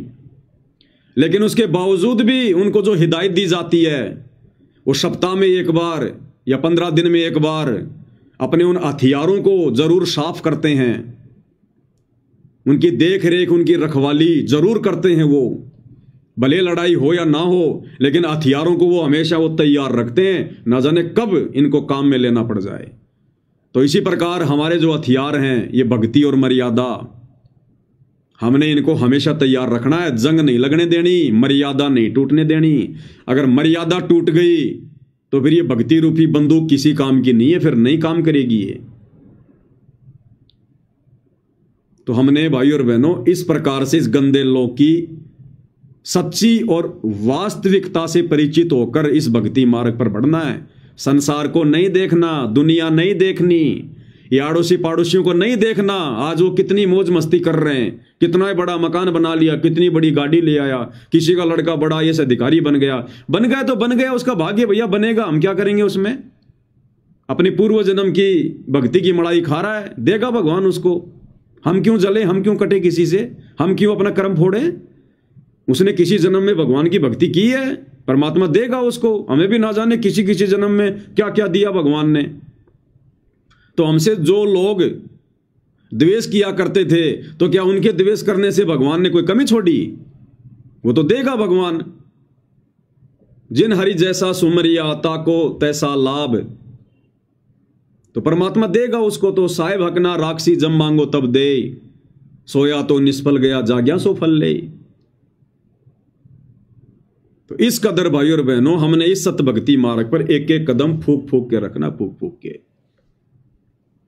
और वही चार बातें भाई और बहनों, इतना सब कुछ ज्ञान होने के बावजूद भी, इतनी मर्यादाएं रखने के बावजूद भी, इस कदर वास्तविकता से परिचित होने के बावजूद भी, यदि हमने वो युगों युगों वाली गलती फिर से कर दी, गुरु को मानुष मानने वाली, हमारी बनी बनाई भक्ति का सत्यानाश हो जाएगा, बनी बनाई भक्ति का। उसके लिए हमने गुरुदेव भगवान के सत्संग रह रहकर सुनने चाहिए, रह रहकर, जब भी दाव लग जाए, जब भी मौका लग जाए। सत्संग से हमने बिल्कुल भी बायकॉट नहीं करना है। हम कितने बिजी हैं, भले चलते चलते सुन लो, काम करते करते सुन लो, लेकिन रोजाना 1 घंटा तो कम से कम परमात्मा दया करें। अब उस 1 घंटे के सत्संग में परमात्मा हमें चार्ज रखेंगे, 1 घंटे के सत्संग में भी। क्योंकि हम चाहे कुछ भी काम करें, और यदि सत्संग चल रहा है तो ना चाहते हुए भी अब गुरुदेव ने हमें साथ संगति से इस कदर तैयार कर दिया, हमारी सुरती, हमारा ध्यान परमेश्वर की वाणी पे रहेगा। आप ट्राई कर लेना, कोशिश कर लेना, जो साथ संगति से जुड़े हुए हैं। क्योंकि परमात्मा ने हमारी वो नसें काट दी हैं, संसार वाली, बकवाद वाली, यार दोस्त वाली, रिश्तेदारों वाली, हंसी मजाक वाली। तो अब हमारा ध्यान काम करते करते भी और परमेश्वर की वाणियों में रहेगा, परमेश्वर की वाणियों में। क्योंकि अब हम बड़े ध्यान से, बड़े गौर से सत्संगों को सुनते हैं, और जैसे कोई पॉइंट आएगा तुरंत हम यूं कान कर लेंगे नजदीक कि परमात्मा जी क्या कहना चाह रहे हैं, क्या कुछ विशेष बात कह रहे हैं। तो 1 घंटे का सत्संग भी जो हम ध्यान से सुन रहे हैं, हमारी आत्मा को बिल्कुल तरोताजा रखेगा, तरोताजा। और सुमरण भी फिर हम उसी हिसाब से करेंगे, क्योंकि हम गुरु को परमात्मा मानकर हम सुमरण करेंगे। मर्यादा हम कोई तोड़ नहीं रहे। मोक्ष के अलावा दूसरा हमारा कोई टारगेट नहीं है, राजा महाराजा बनने का, राजनेता बनने का, कोई बहुत बड़ा कोई सेठ धनी व्यापारी बनने का। लड़ाई झगड़ा राग द्वेष ईर्ष्या हमारी फितरत में नहीं। अब तो जितना हम सुमरण करेंगे वो हमारी आत्मा को तरोताजा रखेगा, तरोताजा। तो अब हमने वो युगों युगों वाली गलती बिल्कुल भी नहीं होने देनी है। ये दुनिया चाहे लाख कहे, ये भगत चाहे लाख कहें कि तुम कैसे कह सकते हो कि सतगुरु रामपाल जी स्वयंभू हैं, ये प्रकट हुए हैं। क्योंकि अपने ही गुरु भाई बहन संगत में कुसंगत होती है, संगत में कुसंगत। अरे जगत वालों को तो पता ही नहीं हमारे क्या नियम है, क्या मर्यादा है, क्या ये ज्ञान है, क्या ये सौदा है, क्या शतलोक है। तो वो बेचारे क्या कहेंगे, कुछ नहीं कर सकते। वो तो केवल इतना कह सकते हैं कि तू पागल हो गया, बाबा रामपाल के चक्कर में आ गया, तू पहले वाला नहीं रहा। बस ये 3 बातें उनके पास है। लेकिन यदि हमारे मन में कोई शंका पैदा करेगा तो काल केवल संगत में जो कुसंगत होती है, जो नकली भगत होते हैं, उनके माध्यम से, क्योंकि वो थोड़ा बहुत सत्संग सुनने के चलते जानते हैं अटपट, तो वो हमारे अंदर शंका पैदा करेंगे काल प्रेरणा से, क्योंकि उनको ये अच्छा नहीं लगेगा कि ये गुरु जी को भगवान क्यों कह रहा है, ये गुरु जी को प्रकट हुआ क्यों मानता है। वही लोग हमारे अंदर शंका के बीज बोने की कुछ चेष्टा करेंगे काल प्रेरणा से। तो भाइयों और बहनों, हमने आदरणीय गरीबदास जी के जीवन को, उनकी जीवन लीला को अपनी आंखों के सामने रखना है। ये आदरणीय गरीबदास जी की जो जीवन लीला है ना, एक ऐसा उदाहरण है जो आप और हमें दृढ़ करेगा। बाकी तो दास समय समय पर खुलासा जो है करता आया है, लेकिन बहुत सारी नई नई चीजें जो निकल निकल के सामने आती हैं, यही रजा होती है गुरुदेव भगवान की। जो रहस्य होते हैं अध्यात्म के, जो बातें हमारे दिलो दिमाग में भी नहीं होती, हमारे आसपास भी नहीं होती हैं, साथ संगति के माध्यम से परमात्मा उन्हीं पॉइंटों को लेके आते हैं। तो जिस प्रकार आदरणीय गरीबदास जी 12वें पंथ के प्रवर्तक थे, और ये 12 पंथ किसने चलाए? काल ने। काल ने 12 पंथ चलाए। इसने परमात्मा से कहा था कि जाओ तुम अपना एक पंथ चलाओगे, मैं 12 पंथ चलाऊंगा तेरे कबीर नाम से। इसलिए तो गुरुदेव भगवान ने कहा कि 12वें पंथ की जो आत्माएं हैं वो ना तो भक्ति को समझ पाएंगी ना भगवान को समझ पाएंगी। 12 पंथ काल फुरमाना और भूले जीव न पावे ठिकाना। ये 12 पंथ हम ही को ध्यावें और ये अस्थिर घर का मर्म न पावें। कबीर भगवान कहते हैं कि ये 12 पंथ, ये कबीर कबीर का गाएंगे गुण, लेकिन इनके पास में कबीर की भक्ति की छींट भी नहीं होगी। और 12 पंथों के जो भगत होंगे, जो पंथी होंगे, वो काल के मुंह में रहेंगे, काल के मुंह में। 12वें पंथ नाम जो लेही हमरे मुख में आन समोई। कौन कहता है? काल। कि 12 पंथ नाम जो लेही, यानी 12 पंथों तक जो व्यक्ति उपदेश लेगा, जो गरीबदास जी के भगत हैं, वो भी काल के मुख में रहेंगे, काल के मुख में। 12 पंथ नाम जो लेही हमरे मुख में आन समोई। तो 12 पंथ भाइयों और बहनों किसने चलाए? काल ने। अब विचार करो भाइयों और बहनों, काल ने सबसे पहले जो पंथ चलाया, तो काल ने अपनी आत्मा भेजी होगी ना, क्योंकि पंथ काल चला रहा है, तो पंथ को चलाने वाला कौन भेजेगा? काल ही भेजेगा। तो 12वां पंथ किसका? काल का। तो आत्मा किसकी होनी चाहिए? उस 12वें पंथ को चलाने वाली आत्मा, वो प्रवर्तक कौन भेजेगा? काल भेजेगा। लेकिन गरीबदास जी को तो हम काल का प्रवर्तक कह ही नहीं सकते, क्योंकि अब हमें हकीकत का पता चल गया कि गरीबदास जी के रूप में तो खुद कबीर भगवान थे, कबीर परमात्मा थे। पंथ काल का, और उसके प्रवर्तक बन गए खुद कबीर परमात्मा गरीबदास जी के रूप में। फिर वो काल वाली आत्मा कहां गई? काल ने भी तो भेजी होगी ना।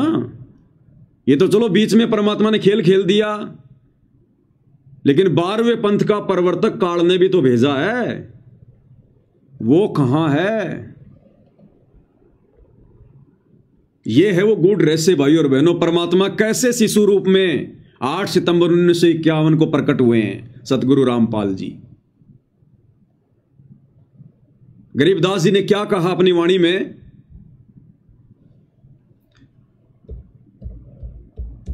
गरीबदास जी ने क्या कहा कि भाई ना तो कबीर जी मां से उत्पन्न हुए और ना हम मां के गर्भ में आए। इस पॉइंट को ध्यान रखना भाइयों और बहनों। सतगुरुदेव भगवान अपने मुख कमल से आदरणीय गरीबदास जी के विषय में बता रहे हैं, और क्या कह रहे हैं कि गरीबदास जी यहां कह रहे हैं कि ना तो कबीर जी मां से उत्पन्न हुए और भाई ना हम मां के गर्भ में आए। ध्यान से सुनिएगा।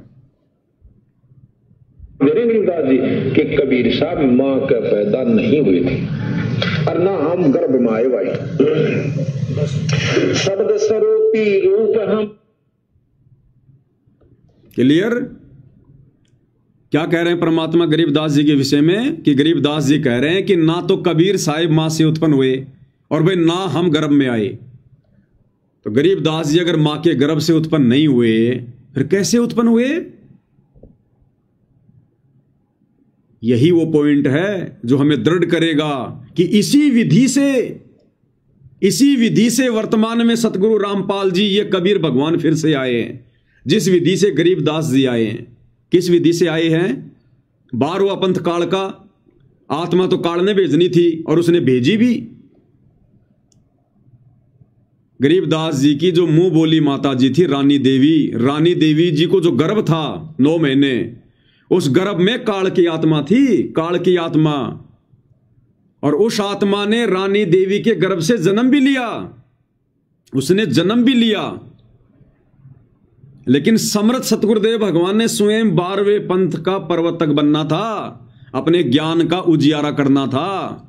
तो जैसे ही रानी मां के गर्भ से वो काल के द्वारा भेजी गई 12वें पंथ को चलाने वाली आत्मा उत्पन्न हुई, गर्भ से बाहर आई, उस समय ये परमात्मा बेहोश कर देते हैं, निंद्रा में, गहरी निंद्रा में सुला देते हैं उस आत्मा को जो मां की भूमिका में होती है।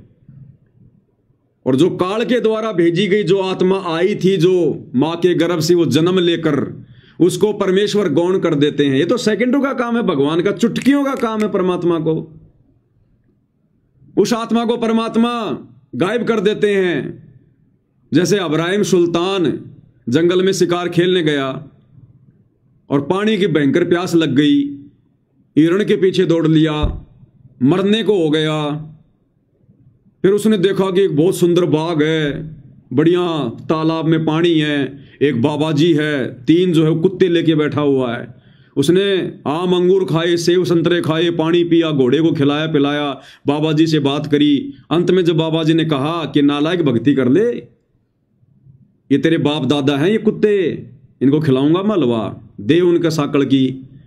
और अब जो इब्राहिम सुल्तान है बलक बुखारे का बादशाह, वो भी मरने के बाद में कुत्ता बनेगा।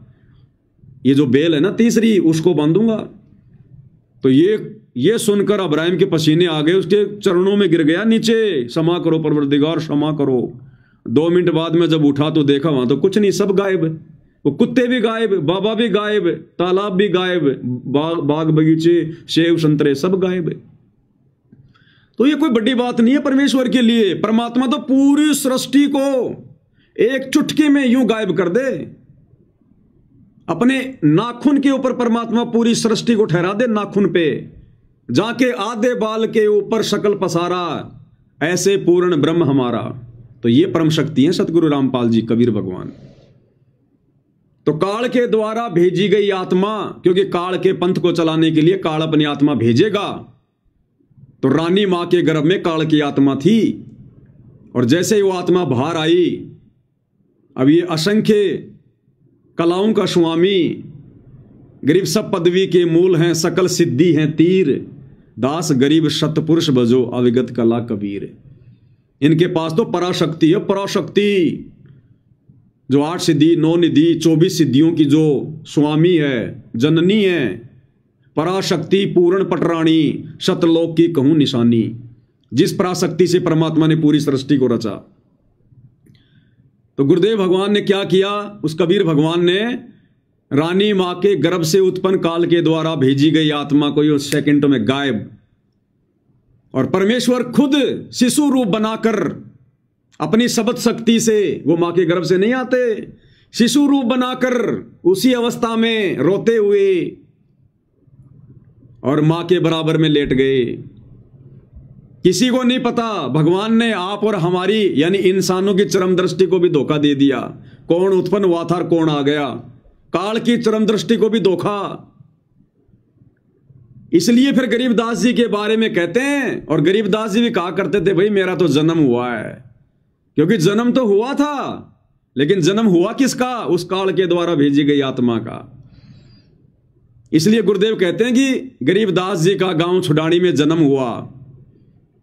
और फिर क्या कह देते हैं कि गरीबदास जी तो खुद परमात्मा थे, वो तो बंदी छोड़ थे। हम भी तो जयकारा लगाते हैं, बंदी छोड़ गरीबदास जी महाराज की जय। लगाते थे कि नहीं लगाते? तो बंदी छोड़ कौन होता है? कबीर भगवान। तो दोनों बातें हो गई यहां पर। यह भी कह दिया कि गरीबदास जी का गांव छुडानी में रानी माई के गर्भ से जन्म हुआ।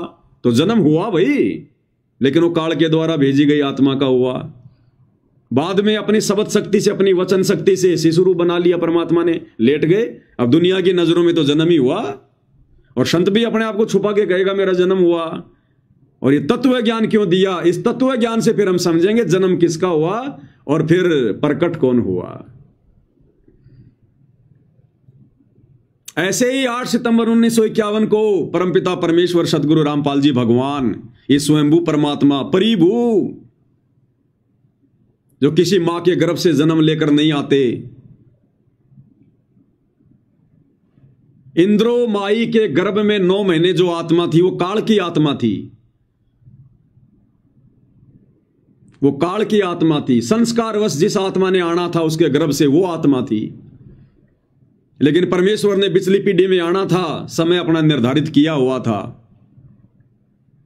और जैसे इंद्रो माई के गर्भ से वो आत्मा बाहर आई, उस आत्मा ने जन्म लिया, उसी समय सेम टू सेम लीला कबीर परमेश्वर जी ने अपनी वचन शक्ति से, शब्द शक्ति से अपना शिशु रूप बनाया, उस आत्मा को गायब कर दिया और अपनी मुंह बोली माता के बराबर में लेट गए जैसे भी थे। जन्म दिलाने वाली दाई को भी पता नहीं चलेगा कौन आ रहा है कौन जा रहा है, कौन सा बच्चा आया था और कौन सा बच्चा मेरे हाथ में आ गया। ये परमात्मा ऐसा ही खेल खेलता है। इसकी समर्थता को भाई और बहनों कोई जान नहीं सकता। नामा और रैदास रसीला कोई न जाने अवगत की लीला। उस दाई को भी नहीं पता चला होगा जिसने बच्चा पैदा करवाया होगा, क्योंकि उस समय तो जो दाई होती थी, गांव की जो बूढ़ी औरतें होती थी, जिनको थोड़ा बहुत बच्चे पैदा करवाने का अनुभव होता था, वही बच्चे पैदा करवाया करती थी, हॉस्पिटल में नहीं जाया करते थे। उसको दाई कहते थे जो बच्चा पैदा करवाती थी। उसको भी नहीं पता चला, उसकी आंखों के सामने परमात्मा चेंज हो गए, बदल गए, वचन शक्ति से अपना सेम टू सेम रूप बना लिया, उस काल की आत्मा को फुर गायब। कैसे? जिस प्रकार गुरुदेव ने बताया कि उनका एक भगत था जो 7 कोस ऊंचे पहाड़ पर रहा करता था। भक्ति के लिए जाते थे पहले ये पहाड़ों के ऊपर, ताकि हमें कोई डिस्टर्ब ना करे, शांति में एकांत में अपना भजन करें, इसलिए जाते थे पहाड़ों में, जंगलों में, गुफाओं में, और पीछे पीछे इनके भगवान भटकता रहता। फिर तो एक दिन वो बीमार पड़ गया और ऊपर एक तालाब था। अब वो बीमार पड़ गया और उसकी आदत थी हाथ मुंह वगैरह धो के अपनी जो भक्ति क्रिया वो किया करता था। इतना बीमार हो गया उससे खटिया से नीचे भी नहीं उतरा गया कि अब क्या करूं। नीचे तालाब पे आता था वो हाथ मुंह धोने, पहाड़ के नीचे वो तालाब पे आता था हाथ मुंह धोने के लिए, वहीं होगा कहीं आसपास थोड़ा बहुत। इतना बीमार हो गया उसकी उठने की भी हिम्मत नहीं हुई, और उसने मन ही मन में सोचा कि ये भगवान आज तो मेरी भक्ति क्रिया अधूरी रहेगी। यानी उसने भक्ति के लिए उसने चिंता व्यक्त की, भक्ति के लिए, कि आज यदि मैंने हाथ मुंह नहीं धोया तो आज मैं भक्ति क्रिया आज मैं वो कैसे करूंगा, शुद्धता कहां रहेगी। उसकी इस चिंता को देखकर परमात्मा ने पूरी पृथ्वी पर इतनी भयंकर बारिश कर दी, इतनी भयंकर बारिश करी, पूरी सृष्टि को डुबो दिया भगवान ने। चाहते तो परमात्मा एक कटोरा जल का उसके पास रख देते, लेकिन समर्थ अपनी समर्थता को दिखाता है। परमेश्वर ने पूरी पृथ्वी पर भयंकर मूसलाधार बारिश कर दी, पूरी पृथ्वी डूब गई, खेत खलिहान मकान सब, जीव जंतु पशु पक्षी स्त्री पुरुष सब डूब गए, पूरी सृष्टि नष्ट कर दी भगवान ने। और धीरे धीरे बरसात इतनी भयंकर हुई, कहीं बादल फट रहे हैं, कहीं बाढ़ आ रही है भयंकर। 7 कोस ऊंचे पहाड़ पर पानी चढ़ गया, और जब उसने देखा नीचे की तरफ, हे भगवान पूरी सृष्टि डुबो दी आपने मेरे लिए। अपने आप को कोस रहा है कि हे परवरदिगार मैं तो बड़ा पाप का भागी बन गया, मुझ नीच के कारण आपने ये लीला की। और उसने मुंह धोया, और अगले क्षण जैसे उसने मुंह धो लिया और भगवान से उसने ये प्रार्थना की कि परमात्मा मैं तो असंख्य जन्मों तक पाप का भागी बन जाऊंगा, मेरे कारण आपने पूरी सृष्टि को डुबो दिया। तुरंत परमात्मा ने ऐसा कर दिया कि जैसे बरसात हुई नहीं। जो व्यक्ति खेत में काम कर रहे थे, खेत में काम कर रहे हैं। जो व्यक्ति अपने किसी ऑफिस में काम कर रहा था, कोई लिखा पढ़ी का काम कर रहा था, पेन और उस कागज से वो लिखा पढ़ी का काम कर रहा, उनको पता भी नहीं क्या हो गया। उस बही के ऊपर एक पानी का टपका भी नहीं है, उनको पता ही नहीं चला कि पूरा संसार डूब गया था, सब मर गए थे, बाढ़ आ गई थी। वो तो अपना काम कर रहे थे और भगवान ने लीला कर दी। ऐसे ही बच्चा उत्पन्न करवाने वाली उस औरत को भी नहीं पता चलता कि तेरे हाथ में कौन सा बच्चा आया था, कौन सा चला गया और फिर कौन सा आ गया। ऐसी लीला करता ये भगवान। भाई और बहनों, साहिब से सब होत है, बंदे से कुछ नाई, और राई से पर्वत कर दे, फिर पर्वत से राई। मोला जल से थल करे। उसके बाद परमात्मा ने वाणी कही कि मोला जल से थल करे और थल से जल कर देत, और साहिब तेरी साहिबी श्याम कहूं के सवेत। ये परमेश्वर तेरी महिमा को मैं क्या कहूं, क्या नाम दूं, शब्द नहीं है। तो इस प्रकार से 8 सितंबर 1951 को इंद्रोमाई की कोख से जो काल की आत्मा आई थी, कबीर भगवान ने, सतगुरु रामपाल जी ने उस आत्मा को गायब कर दिया और स्वयं अपनी वचन शक्ति से, शब्द शक्ति से वैसा ही रूप बनाकर, शिशु रूप बनाकर, या तो दाई के हाथ में या फिर बराबर में लेट गए और कुछ नहीं पता चला कि कौन सा बच्चा क्या है, कौन सा बच्चा क्या नहीं है। इसलिए गुरुदेव भगवान ने अपने आप को छुपाते हुए कहते हैं, स्वयं कबीर भगवान स्वयंभू होते हुए, इस दास का जन्म किसान परिवार में हुआ, इस दास का जन्म किसान परिवार में हुआ। भाई जन्म हुआ है, लेकिन हुआ किसका? शिशु का। कौन शिशु? जो काल ने आत्मा भेजी थी। और फिर गुरुदेव कहते हैं आपने इस दास को परमात्मा मानना पड़ेगा। भैया परमात्मा जब मानेंगे जब आप में परमात्मा के गुण होंगे। परमात्मा उसको माना जाता जिसमें परमात्मा के गुण होते हैं, और परमात्मा का गुण है वो कभी मां के गर्भ से जन्म नहीं लेता, वो प्रकट होता है, स्वयंभू है। इसलिए हम सत्सेवक भाई बहनों को गुरुदेव के आशीर्वाद से आज ये भेद समझ में आ रहे हैं। इसलिए हमारी आत्मा ने मान लिया, हमारे हृदय ने मान लिया कि परमेश्वर रामपाल जी का जन्म नहीं हुआ, ये स्वयंभू परमात्मा है, ये लीला चाहे कुछ भी करे। इसलिए हम 8 सितंबर से अपने गुरुदेव भगवान को परमात्मा मान रहे हैं, स्वयंभू। इनका जन्म नहीं हुआ, ये कोई कबीर जी की आत्मा वात्मा नहीं है, कोई संदेश वाक नहीं है, ये स्वयं सारी सृष्टि के पालक हैं। ये जो मर्जी लीला कर लें, कौन जाने इनकी लीला को। इनसे बढ़कर लीलाधर है कोई संसार में? तो ऐसे परमेश्वर खेल खेलते हैं भाई और बहनों। इसलिए हम भगत भाई बहनों ने, चाहे हमारे खुद के भगत भाई बहन कितना क्यों ना चीखें, कितना क्यों ना चिल्लाएं, हमने 650 साल पहले वाली गलती नहीं करनी है। उस समय के उन पंडितों ने, उन विद्वानों ने हमारे को जो बहका दिया कि कबीर जी अनपढ़ है, कबीर जी अनपढ़ है, और हमने मान लिया कि हां कबीर जी अनपढ़ है। ऐसे ही वर्तमान में ये लोग कह रहे हैं, हमारे ये गुरु भाई, ये कोऑर्डिनेटर गुरु का परिवार, कि गुरु जी का जन्म हुआ है, गुरु जी का जन्म हुआ है। अब हम नहीं मान सकते भाई, एक बार धोखा खा गए, दोबारा धोखा नहीं खाएंगे। अब पिछली बार तो उसको अनपढ़ कह के रिजेक्ट करवा दिया, अब की बार तुम उसको जन्म लिया मान कर रिजेक्ट करवाओगे। अब की बार हम धोखा नहीं खाएंगे। साध संगत से समझ है आया, हम अब नहीं धोखा खाएंगे। चलो चलो रे भगतो, साध संगत में गुरु जी को भोग लगाएंगे। ये परमात्मा ने 2-2.5 साल पहले लिखवा दिया, जब दास हिसार जेल में बैठा हुआ था, कि साध संगत से भेद है पाया, सतगुरु रामपाल जी ने सफल बनाया। जो लिखवाया परमात्मा ने।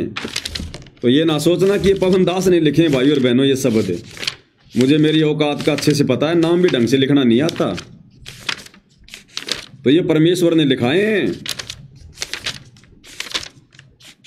तो इसमें क्या लिखवाया परमात्मा ने?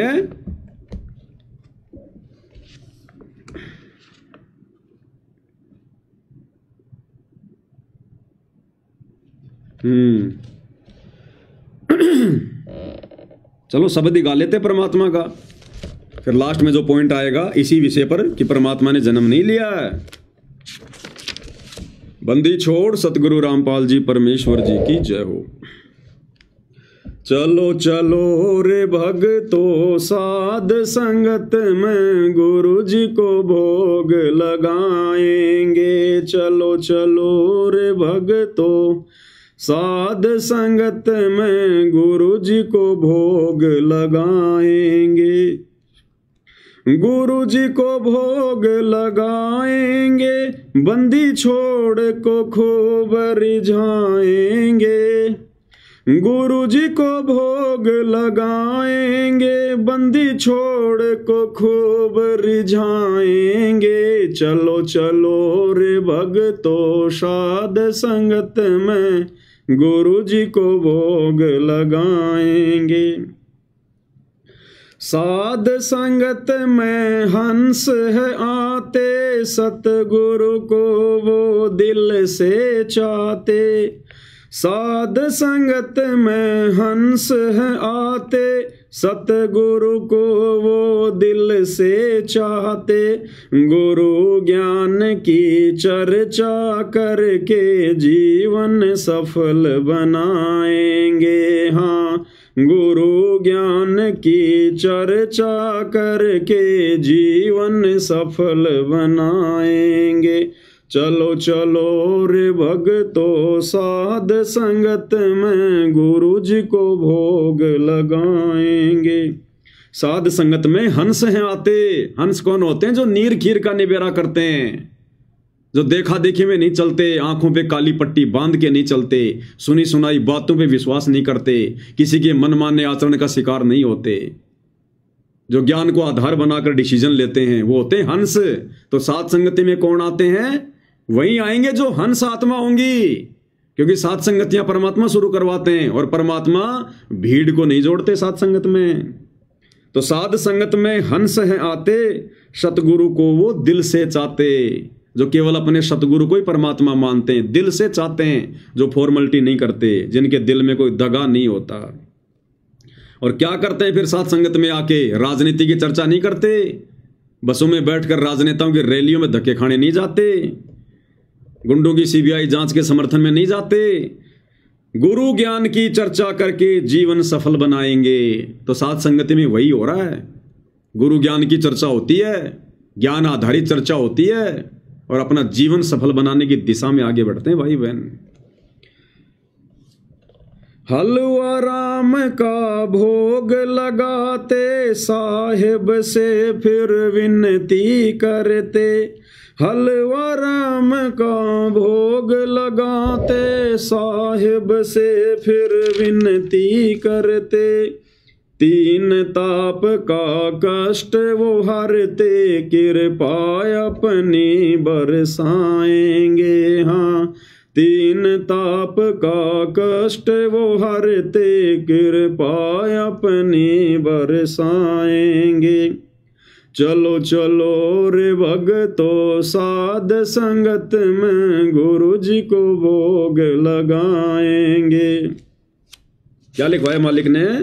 हलवा राम का भोग लगाते, क्योंकि परमेश्वर को हलवा राम बहुत पसंद है। हलवा राम। और गीता अध्याय 3 श्लोक 13 के अनुसार परमात्मा को भोग लगाए बिना जो अन्न पकाते हो तो पाप खाते हैं। तो क्या होता है साध संगति में? भंडारे के साथ साथ हलवा राम का भोग लगाते, साहिब से फिर विनती करते, हम विनती करते जी गुरु जी थारे आगे, साहिब थारे आगे। विनती करते कि नहीं करते? और दूसरी विनती अपने आत्म कल्याण की, हे गुरुदेव हम नीचों पर दया करना परमात्मा, सद्बुद्धि दिए रखना मालिक, मर्यादाओं में रखना परमात्मा, इस काललोक में हमारी भक्ति में कोई भूल ना पड़े मालिक, कोई मर्यादा खंडित ना हो।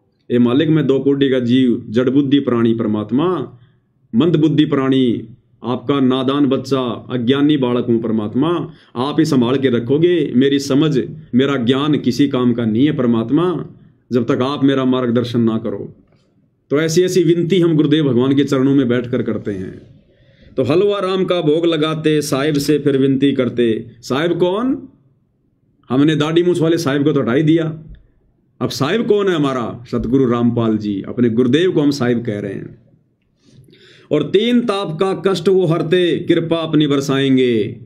और फिर अपनी प्यारी आत्माओं के तीनों ताप के कष्टों को, दैहिक, दैविक और आध्यात्मिक, ये 3 प्रकार के होते हैं कष्ट, इनको परमात्मा नष्ट कर देता है जब हम उनको भोग लगाते हैं। 3 ताप का कष्ट वो हरते, कृपा अपनी बरसाएंगे।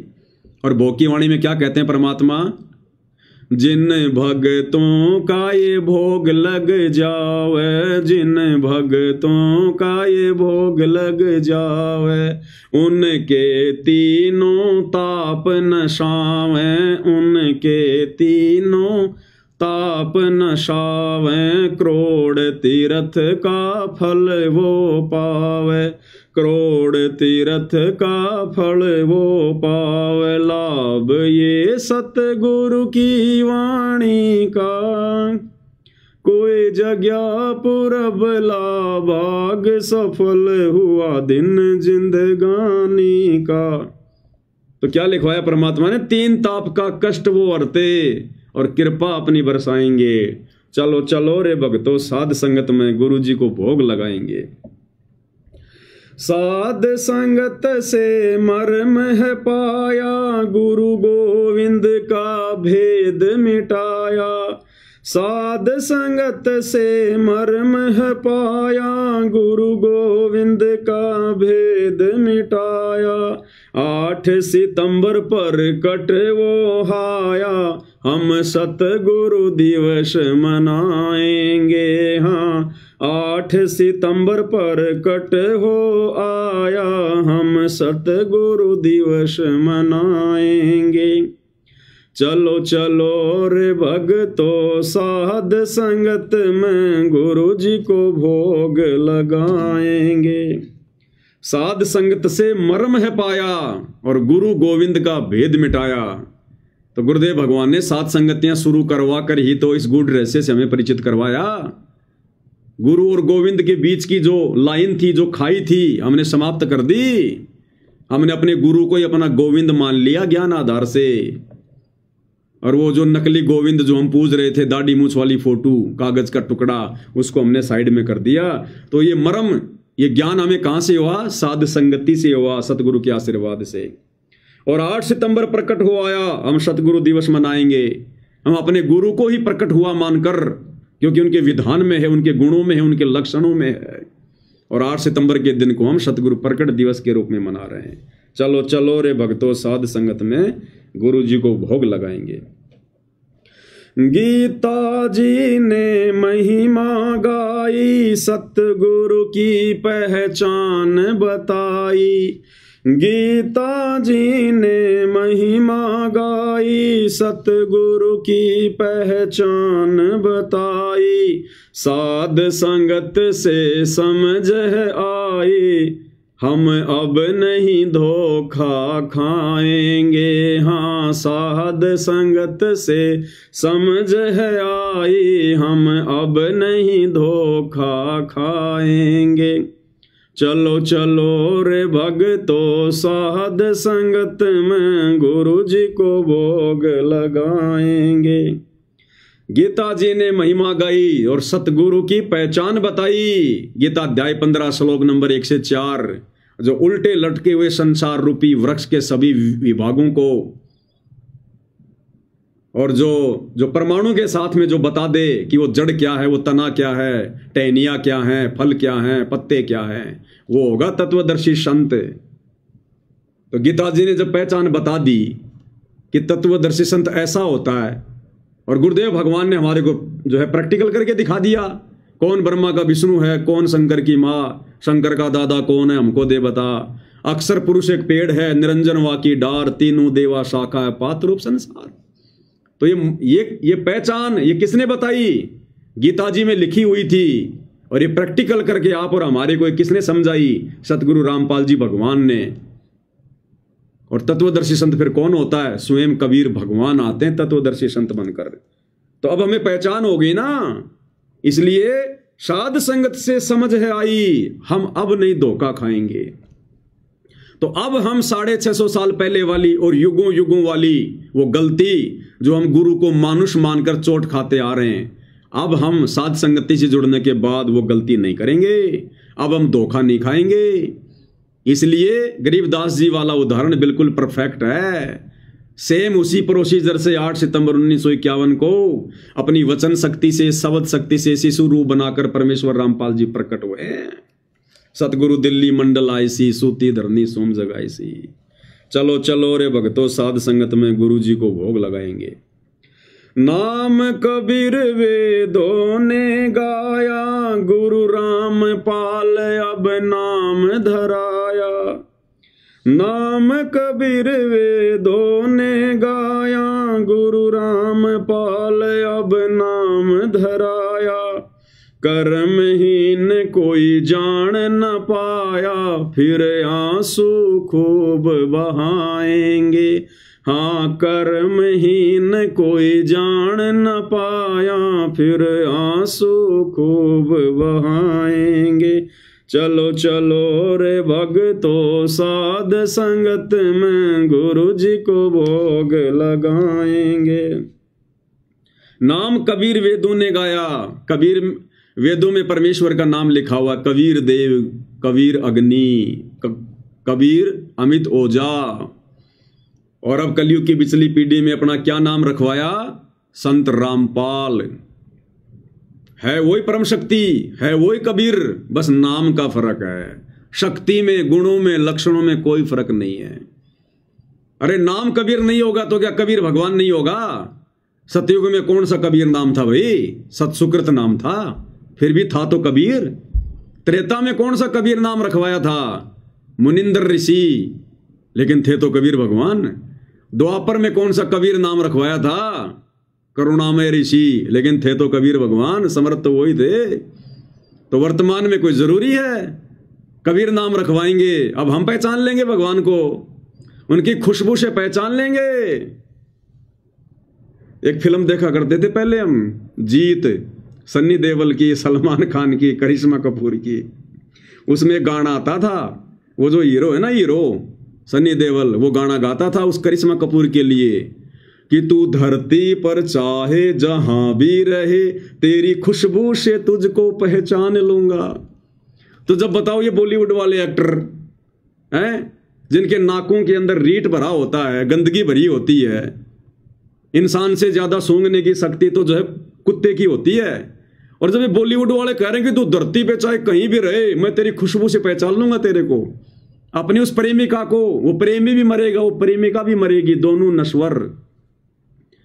तो भाई और बहनों, हम आत्मा अमर और हमारा परमात्मा अमर जो धरती पर आ चुका है, तो क्या अब उनके द्वारा दिए गए ज्ञान से हम नहीं पहचान पाएंगे अपने भगवान को? तो अब वो भगवान चाहे किसी भी नाम से क्यों ना आए, धरती के किसी भी कोने पर क्यों ना आए, अब हम अपने गुरुदेव भगवान को इस तत्व ज्ञान रूपी इस खुशबू से पहचान लेंगे कि हाँ, ये तो वही मेरा भगवान है, मेरा परमात्मा है, मेरा पति परमेश्वर है, जो 650 साल पहले मैंने अपनी गलती से इसको छोड़ दिया था, मानुष मानकर, गुरु मानकर। तो अब पहचान लेंगे भगवान को। और पहचान लिया तो नाम कबीर वेदों ने गाया, गुरु रामपाल अब नाम धराया, और परमात्मा ने खुशबू छोड़ दी 650 साल पहले। भाई जल्दी ले ले नाम गुरु का, तुझे मनुष्य जन्म मिल जावेगा। रामपाल तेरा सतगुरु आके तन फिर भक्ति दर डावेगा, मन मान जा बुढ़ापा आवेगा। तो ये खुशबू छोड़ दी भगवान ने 650 साल पहले कि आगे चलकर मैं रामपाल नाम से आऊंगा। तो पहचान लिया ना मैंने अब। तो बताओ फिर कहां दिक्कत आ गई? नाम कबीर वेदों ने गाया, गुरु रामपाल अब नाम धराया। और कर्महीन कोई जान ना पाया, फिर आंसू खूब आएंगे। कर्महीन कौन? ये संसार वाले नहीं, जगत वाले नहीं। अरे उपदेश लेने के बाद भी जो संगत वाले, जो अपने गुरु को मानुष मान रहे हैं, मां के गर्भ से जन्म लिया हुआ मान रहे हैं, वो हैं मुख्य, वो कर्महीन। जो सतगुरु के संगत में आकर भी, सतगुरु के चरणों में आकर भी, उपदेश लेकर भी, तत्व ज्ञान सुनकर भी जो अपने गुरु को नहीं पहचान पा रहे, वो है रियल में वो कर्महीन प्राणी। सकल पदार्थ है जगमाही, और कर्महीन जो है कोई जान ना पाई। तो कर्महीन कोई जान ना पाया, फिर आंसू खूब आएंगे। और सतगुरु के यहां से जाने के बाद में फिर गुरु जी कहते हैं ना, मेरे जाने के बाद में फिर मेरी मंडी पूजेंगे, मंडी मेले भरेंगे, फिर क्या मिलेगा? यहाँ टट्टू मिलेगा। तो फिर आंसू बहाएंगे, फिर रोने के अलावा कुछ भी हाथ नहीं लगेगा। फिर चलो चलो रे भक्तों साध संगत में, गुरु जी को भोग लगाएंगे। तो ऐसी लीला करते हैं भाई और बहनों। इसलिए अब हम ये धोखा नहीं खाएंगे। परमेश्वर ने सात संगतियां इसीलिए शुरू करवाई है अब हमने पहचान लिया अपने भगवान को, अपने परमात्मा को, हमने उनकी खुशबू पहचान ली है। अब ये खुशबू भाई हम कहीं बैठकर भी सूंघ लेंगे, अपने परवरदिगार को पहचान लेंगे। अब हम धोखा नहीं खाएंगे, जो धोखा हम युगों युगों से खाते आ रहे हैं। तो संगत वाले चाहे कितना जोर लगा लो, जगत वाले चाहे कितना जोर लगा लो, ये सूक्ष्म रूप में काल भगवान आके कितना जोर लगा लो, अपने एजेंटों से कितना जोर लगवा लो, कितना डराओ, कितना धमकाओ, कितना मार पिटाई करो, कुछ भी करो, जब हमारा भगवान गुरु रूप में आकर और हम नीचों को दुनिया भर की मार खा खाकर जेल में बैठ बैठ कर यातना सहन कर करके भी नहीं भूल रहा, हमारे आत्म कल्याण के लिए दिन रात वो चिंतित है, तो हम नीचों का तो सबसे बड़ा स्वार्थ है आत्म कल्याण का। फिर हम छोटे मोटे दुखों में इन कष्टों को इनको प्राप्त करके हम अपने भगवान को कैसे भूल जाएंगे, हम कैसे छोड़ देंगे उनको? कतई नहीं छोड़ सकते। अब ये फाइनल गेम है, फाइनल गेम, ये मौका फिर बार बार नहीं मिलेगा, बार बार। तो भाई और बहनों, परमेश्वर की महिमा तो बहुत अथाह है। सात समुद्र की मसी करूं, लेखनी करूं बन राय, धरती का कागज करूं, गुरगुण लिखा न जाए। लेकिन आप और हम दो कोटि के जीव हैं भाई और बहनों। परमेश्वर की महिमा के साथ साथ भक्ति भी बहुत ज़्यादा मायने रखेगी, क्योंकि जब तक दिन में कम से कम 2 घंटे सुमरण नहीं होंगे, कम से कम 1 घंटे सतनाम का या 1.5 घंटे सतनाम का और आधा घंटा प्रथम नाम का और तीनों समय की आरतियाँ, जब तक ये हमारी भक्ति वाली खुराक भी हम बराबर नहीं खाएंगे, तो ये अकेला ज्ञान और समझ भी ज़्यादा लंबा नहीं चल पाएगी। इसलिए हमने भक्ति को बराबर रखना है, तभी हमारी बात बनेगी। तो सुमरण और भक्ति भी बहुत ज़रूरी है, हमारी मर्यादा भी बहुत ज़रूरी है। परमात्मा कहते हैं गाड़ी के चारों टायर जब तक ओके नहीं होंगे, गाड़ी चाहे 1 करोड़ की है, वो ढंग से नहीं चलेगी। चारों टायर बिल्कुल ओके होने चाहिए।